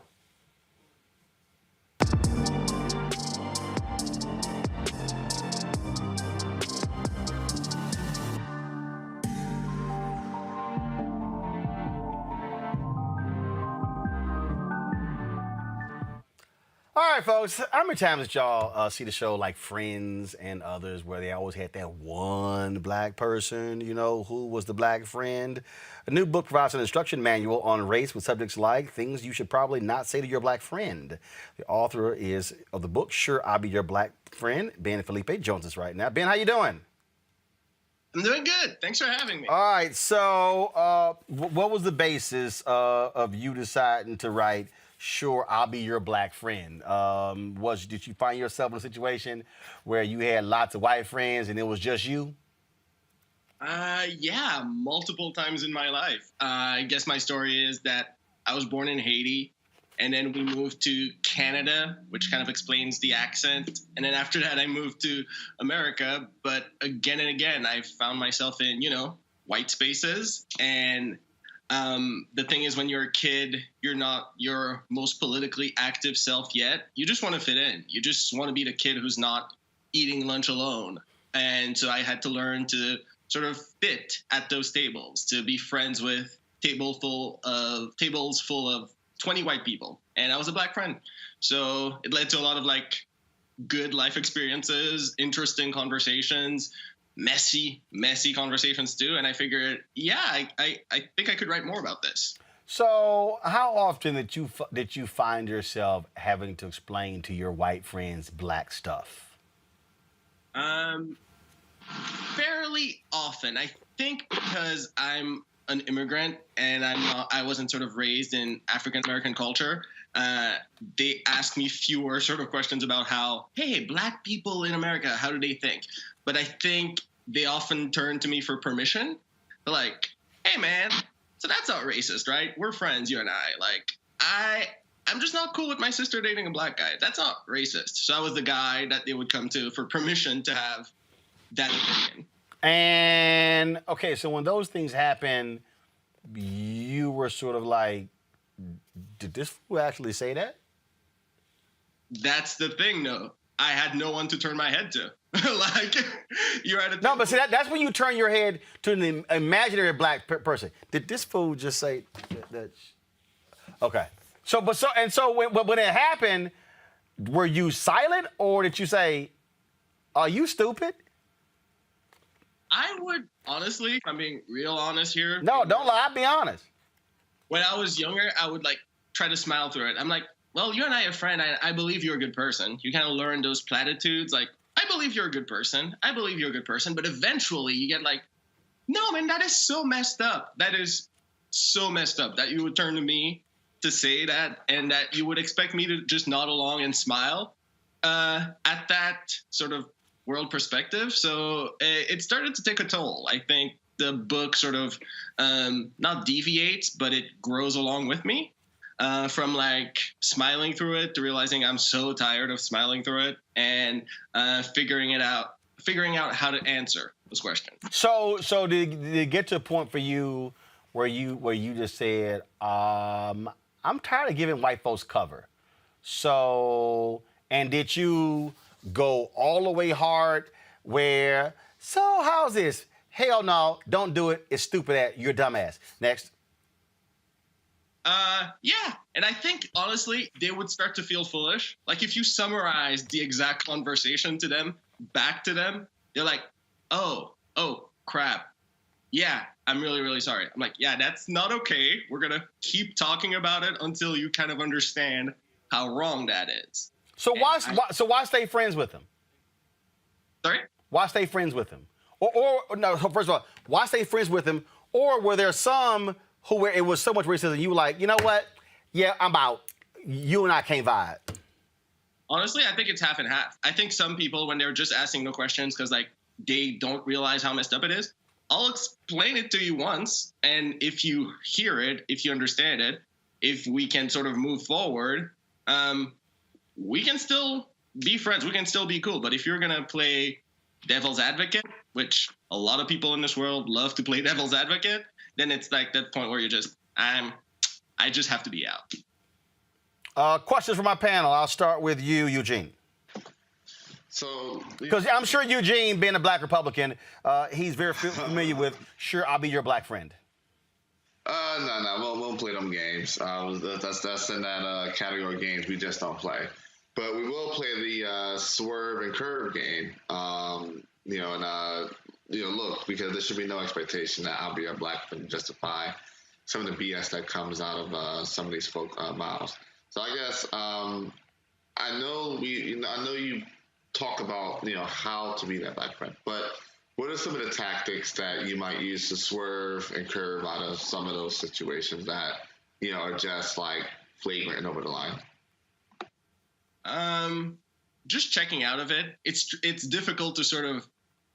I think for me it was an exercise for myself to realize that like that person's acceptance, that person's quote unquote friendship with all the quotation marks wasn't something I needed in my life.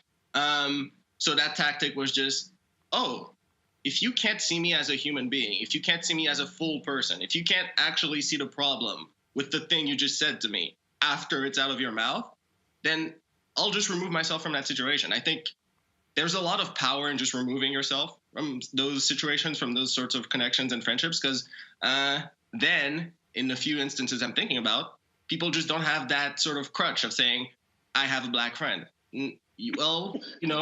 You espouse opinions about black lives, and now you no longer have a black friend. So I think it wasn't always easy, to be honest, to sort of cut off friendships and just be really disappointed in people you thought were, I really thought you were on my side. I really thought we were in this together, and sort of realizing that and having to take a step back. But yeah, for me, a lot of the times it was taking that step backwards. Julian, question for Ben.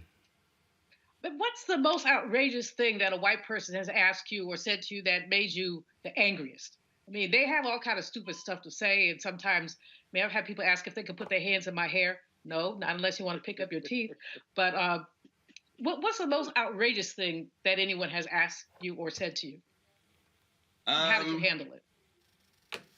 The one that sticks with me the most to this day, and I had the hair question before, but like those were all small offenses compared to last summer, where I was the black friend that a few people would be like, don't you think they're going a little too far, removing like the Confederate statues?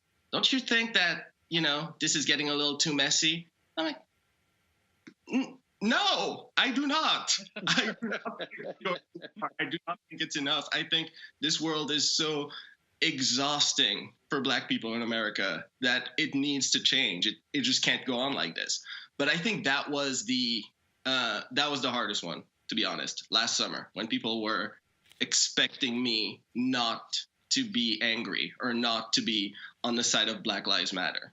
To me, Michael. It's three people. Michael? Hey, Ben, how do you tell? First of all, congratulations on your book. How do you tell the difference between a racist white friend, or wouldn't be a white friend if they're racist, but hopefully you understand what I mean, a racist white friend and a white friend that's just ignorant? How do you determine, well, I don't want to be their friend because they're racist? That's easy.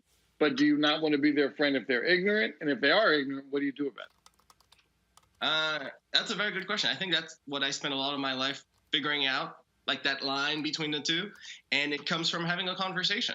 Like, you just said the thing you just said. An example would be, that white friend who's just not into Black chicks. You get it, right, man? I'm just not into it. It's not a race thing. It's not for me. Okay, once you say that to me, I can tell you, yo, bro, we have a problem, because I don't know where you think I came from, but it was very much a Black woman. My family is filled with Black women.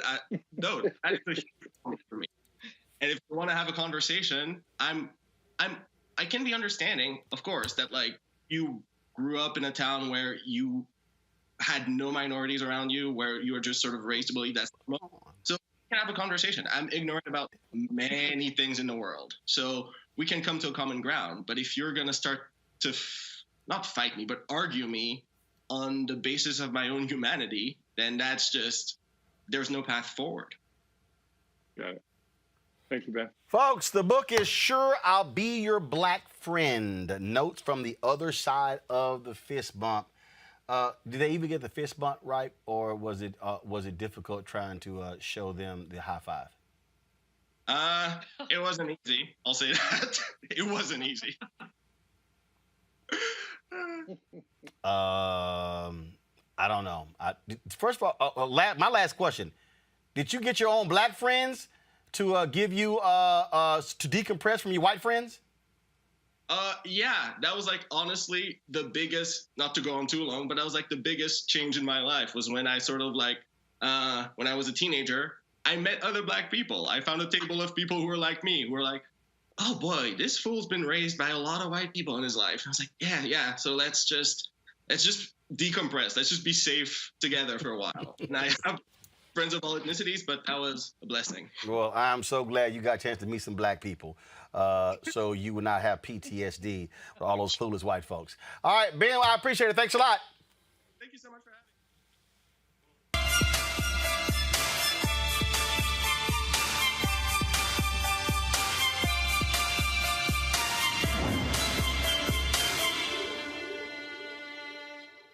4 years ago, radio host Maria Moore started Empowered Fitness, a virtual fitness program for women. Since then, the company's helped more than 2,000 ladies collectively lose over 10,000 pounds. The program combines balanced nutrition, exercise, behavioral change, and group support to help women look and feel their best. Joining us right now is behavioral change specialist and, well, as personal trainer, Maria Moore, Empowered Fitness. Maria, how you doing? I'm doing great. How are you? I am doing good. So, what makes this so different and unique? Man, I think the main thing that makes the program different and unique is that we have a very strong focus on habit change. So you see a lot of different diet fads out there. There's keto, there's low carb, there's vegan. But we really try to make it a full comprehensive program that primarily focuses on self-care and habit change, because that's how you're going to achieve sustainable progress. So women don't come into my program and, lose weight immediately and then they're out. Many of the women that I coach, they stay with me for years so that they can work through those habit changes and kind of rewire their brains to get used to the new lifestyle. So are you saying that really what you're dealing with is it's in many ways when it comes to lifestyle change, how you eat, how much you eat, all those things, it's actually more mental than anything else?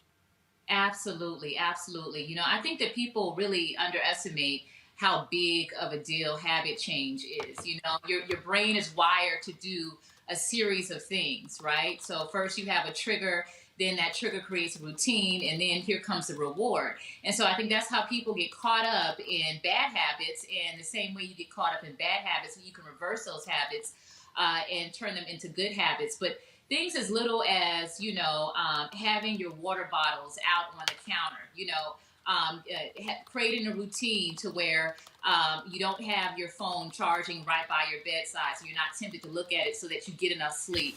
So we go over self-care, we go over the importance of drinking water, of getting rest, of having balance. So inside of my program, the nutrition aspect of it isn't super strict. I have what we call treat meals. We don't call them cheat meals, because cheat indicates you're doing something wrong. And there's nothing wrong with having a slice of pizza or some French fries every now and then in moderation. So the program is really about balance. Questions for my panel. I'll start with Julianne. Julianne, Maria Moore. Maria, how do you change habits? I mean, what's the technology of habit change? I've been told that it takes 21 days to make or break a habit. So what's your thought on that? And how do people approach it? It's definitely longer than 21 days. Actually, there was a recent study that said it's more like 66 days. And so I'll use the pandemic as an example. You know, when the pandemic started and there was this huge shutdown, 61% of Americans say that they have gained significant weight since the pandemic started. And a lot of that has to do with changes in routine. And so you see that happened over the period of a year, a little bit longer than a year. So in order to change those habits, it's just simple things that you have to do day in and day out. You know, when you initially learn something and you do that thing over and over again, it becomes a routine so that you do it mindlessly. Like, have you ever been in a situation where you're not really hungry and all of a sudden you see a bag of chips and you just start snacking?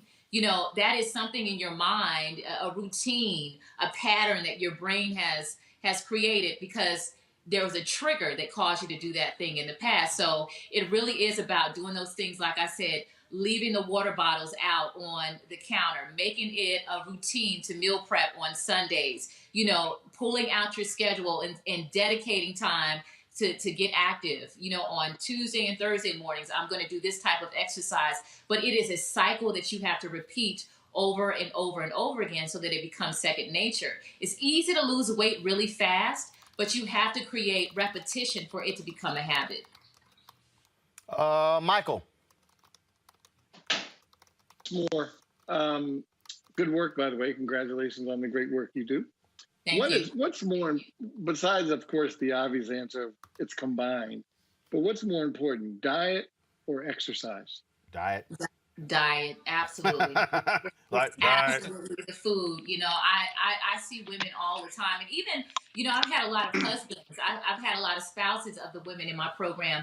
And you know, when you're married, like, you know, the husband is going to eat what the wife is cooking, so they're kind of losing weight by default because they're eating the meals on the meal plan, which are very delicious, by the way. But I've seen, I had, for example, one lady in my program. She was breastfeeding. She barely exercised, and she only focused on her diet, and she lost 50 pounds in 3 months. Wow. You know, versus people who are trying to out-exercise, the extra cupcakes, the cookies, the late-night snacking, and they're barely breaking even. So the nutrition is going to be the key part, especially if you're deconditioned or, you know, you have some type of injury that you're dealing with. If you really want to see some significant progress, I would say definitely primarily focus on nutrition. Eugene. So tell me more about these treat meals. So what are some of these treat meals that says the guy who was damn near was in a diabetic coma in his 20s. Oh my goodness. So tell me more about these treat meals and how often can they be injected into the system? Yeah, so you know, I tell people that, you know, when you look at it overall, weight loss, weight gain, weight maintenance is really about calories in and calories out, right? And so I think the biggest mistake that people make when it comes to a treat meal, because ain't nothing wrong with a treat every now and then, is that they eat it during their sedentary hours. So inside of my program, we do strategic treat meals where, I tell the ladies in the program, enjoy your treat meals for breakfast or for lunch, because those are the hours that you're going to be more active. Every now and then, if you're going out on a dinner date, you can have a treat meal in the evening, but you can have pancakes with real syrup. You can have a sub. You can even have a slice of pizza. But the whole idea is to make sure that you're eating that food when you're active so that your body burns those calories as fuel. Because if you have a treat meal when you're sedentary, you're not moving around as much, your body ends up storing that extra food as fat. So it's really about the timing. That's going to be the key for your treat meals. But you can definitely enjoy pretty much anything without going overboard, because sometimes we eating and our bellies are saying, Uncle, stop, I'm good, no more room down here. So you definitely have to listen to your body, but have that treat meal in the morning or in the afternoon. So you're saying eat that treat meal while you're walking around your living room. That way you're moving. Yes. As long as it's not too close to bedtime. All right, go. So Eugene, you can go and get that 3-piece from Popeyes. Just be sure to walk. Be sure to walk around while eating. Yeah, be sure to walk around while eating. Maria, where can people get more information? Because I see on Instagram here you got. So go to my computer here. So it's Empowered by Maria. Yes, Empowered by Maria, and it's just the letter M, Powered by Maria. You can also visit my website, mariamore.com, and make sure you put 1 O in the more. So it's MariaMore.com, and there's all types of information there about my programs. Okay, so I see the Empower one, but then there's also the Maria Moore on Instagram as well. Yep, Maria Moore on Instagram, MariaMore. Okay, all right then. Well, we certainly appreciate it. Thank you so very much. Thank you. All right, folks, got to go to a break. One more thing to tell you. That's next on Roland Martin Unfiltered. And for me, the reason I see the value, so my parents worked elections. They volunteered for campaigns. They ran phone banks. I remember being 7, 8, 9 years old. It was like you had no choice. It's not like you had a vote. It was like, yo, go over there for the next 8 hours, stand there and hand out these pamphlets to anybody who's walking in, and then we'll bring you lunch, and then you got some water for yourself. It's kind of like, okay. Again, that was wasn't like my brother could say, nah, we're all right. We're going to stay at the house. It didn't work that way. And so for me, that was a huge part of my upbringing. And look at you now. And it's very interesting because for me, service was a huge part of my upbringing. And that's just something that's just, it's a natural thing. I don't think twice about going out and doing community service. I don't think twice about giving up my Saturday mornings, even if I stayed out late on Friday nights. I don't think twice about going to church in the mornings. I think that might be even bigger than the civics piece in schools. I mean, I think that at this point, having that in schools at least gives the children the opportunity to go home and ask their parents, so Mom, Dad, what is this? What do you think we should do about this? This is what I learned in school today. Let's talk about it. At least gives the children something to bring home and start a conversation with. However, if the parents start that for the children, then, then the children can go to school and say, hey, why am I not learning this here? Why don't I have a civics class? You know what I mean? And we'll have more Roland Martins running around here. Hey everybody, it's your man Fred Hammond. Hi, my name is Brescia Webb, and you're watching Roland Martin Unfiltered. Ow. Well, I like a nice filter usually, but we can be unfiltered.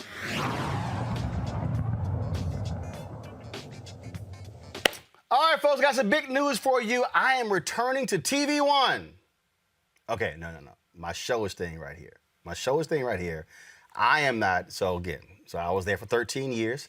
Of course, there when Jonathan Rogers had that initial meeting with Alfred Liggins before they even launched the network. So a couple months ago, Kathy Hughes reached out to me, of course, founder of Radio 1, now Urban 1, asking me to actually co-host with Erica Campbell, of course, the Urban 1 Honors. And so I agreed to do so. So on May 16th, it is going to air on TV 1 and Clio TV. Here is a snapshot. Black women are fierce, brilliant, courageous, dope. Black women are making a difference, making history, and changing the world. I think about all of the Black women who have showed up to fight for justice. We are starting to finally accept all the skills and talents a woman can bring to the table. Urban One, thank you. This one is so special. All right, folks, it's a huge night, of course, so all the honorees are women, and so it's going to be a fantastic show. Unbelievable artists performing, DeBrat, Leandria Johnson, of course, Avery Sunshine, and so it's going to be phenomenal. Trust me, y'all do not want to miss it. So again, it's going to take place on May 16th, 2001. Urban One Honors presents Women Leading the Change. Trust me, folks, it's going to be 2021, my bad, May 16th, 2021. It's going to be a phenomenal show. You don't want to miss it. They're going to have at 8 p.m. Eastern, their DMX Uncensored. And then, of course, Urban One Honors is going to air at 9 p.m. Eastern, so you do not want to miss it. And so I appreciate Captain Hughes asking me to come back to host it. I had a great time with Erica Campbell. We both of us were co-hosts, and so we had a lot of fun shooting the show, taping it in Atlanta, and so I think y'all are going to enjoy it. So I can't wait. And so, yes, I cracked out the TV One golf gear that I made Lori Hall get me for this announcement. And so, again, I'll be back with the TV One folks and on the sister network, Clio TV, May 16th, 2021 for Urban One Honors. So put it on your calendar, set your DVR, and you definitely want to check it out. All right, folks, that is it for us. I had some other stories we were going to cover, but I'm going to have to push those to another day. But you know what? Let me go ahead and do it. Since Michael, I can tell he really misses the crazy ass white people segment. So roll it. Girls are allowed. I'm white. I got you, huh? Illegally selling water without a permit On my property. Whoa! Hey! You don't live here. I'm uncomfortable. A cell phone video taken by a witness shows parts of a confrontation between a 35-year-old Julie Roland and an Amazon driver. Y'all, seriously? Kendall McIntosh says he was finishing rounds delivering packages in Berkeley when Walren and her boyfriend racially profiled him. They accused him of speeding through a neighborhood, following him to a nearby street, yelling racial slurs, and attempted to prevent him from driving away. Really? Roll it.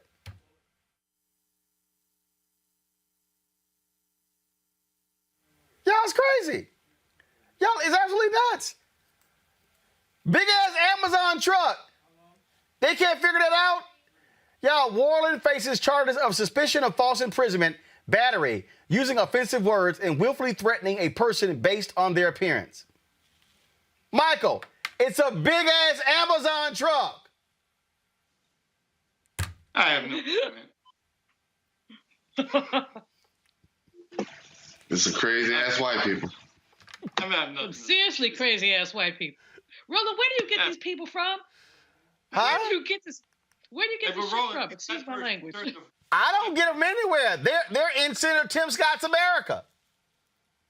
At least who sends you these things? They're all out there. Michael, go ahead. At least that person kind of turned their phone correctly. I know that's your pet peeve when they don't turn it right. Well, no, they actually still didn't do it right because it wasn't full screen. Oh, they didn't do it right. But guess what? I have another one. I need y'all to roll the crazy ass white person stinger. Roll the stinger. Roll it. I got one more. Girls are allowed. I'm white. I got you, huh? Illegally selling water without a permit On my property. Whoa! Hey! You don't live here. I'm uncomfortable. Crazy ass white manager at Doc's Foods and Spirits in Georgia asked a black woman to leave the restaurant because she wouldn't let a crazy ass white woman run her fingers through her hair. Tell me why I'm leaving. Because you're being aggressive and I Because this woman touched my hair and I told her to keep her hands off me. Because you said so. And you didn't say anything to her, but you want me to calm down. You won't stop, will you? I won't. No, I won't. I will not. So the black woman got to go because she objected to some white woman she don't know touching her hair. That's not a wise move, Julian. I ain't got no hair. Oh, like I said, we got to fight. I truly don't play it. But the worst of it is that the use of the word aggressive when you're talking about black women basically reduces to, if you stand up for yourself, you're aggressive. So this sister, she was totally entitled to say, "Get your hands out my hair."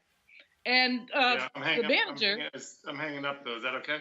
That's so well, first of all, I see Michael ain't got no hair, so he don't want to comment on this segment.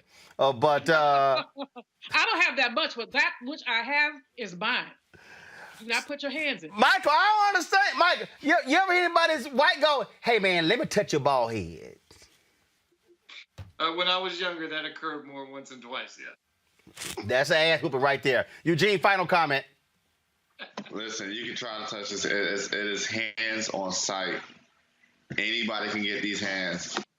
I don't understand it. All right, y'all, that's my final one. Michael, Julian, Eugene, I appreciate it. Thank you so very much. Folks, if y'all want to support us at Roland Martin Unfiltered, please do so. Join our Bring the Funk fan club. Our goal is real simple, to get 20,000 of our fans or more to contribute at least $50 or more.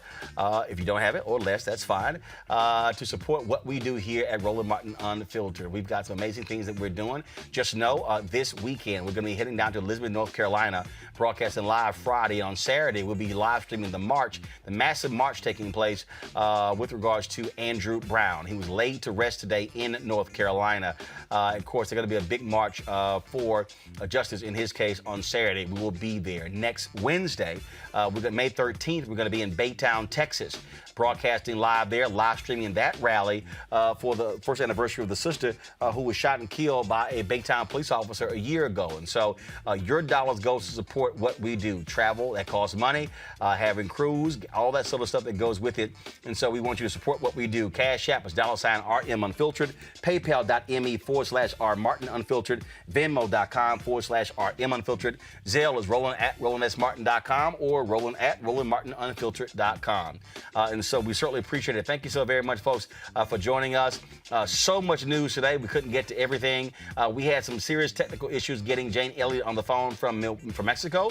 We will be booking her on the show soon. I can't wait for her to talk about what Senator Tim Scott has to say. Folks, that is it. I'll see y'all tomorrow.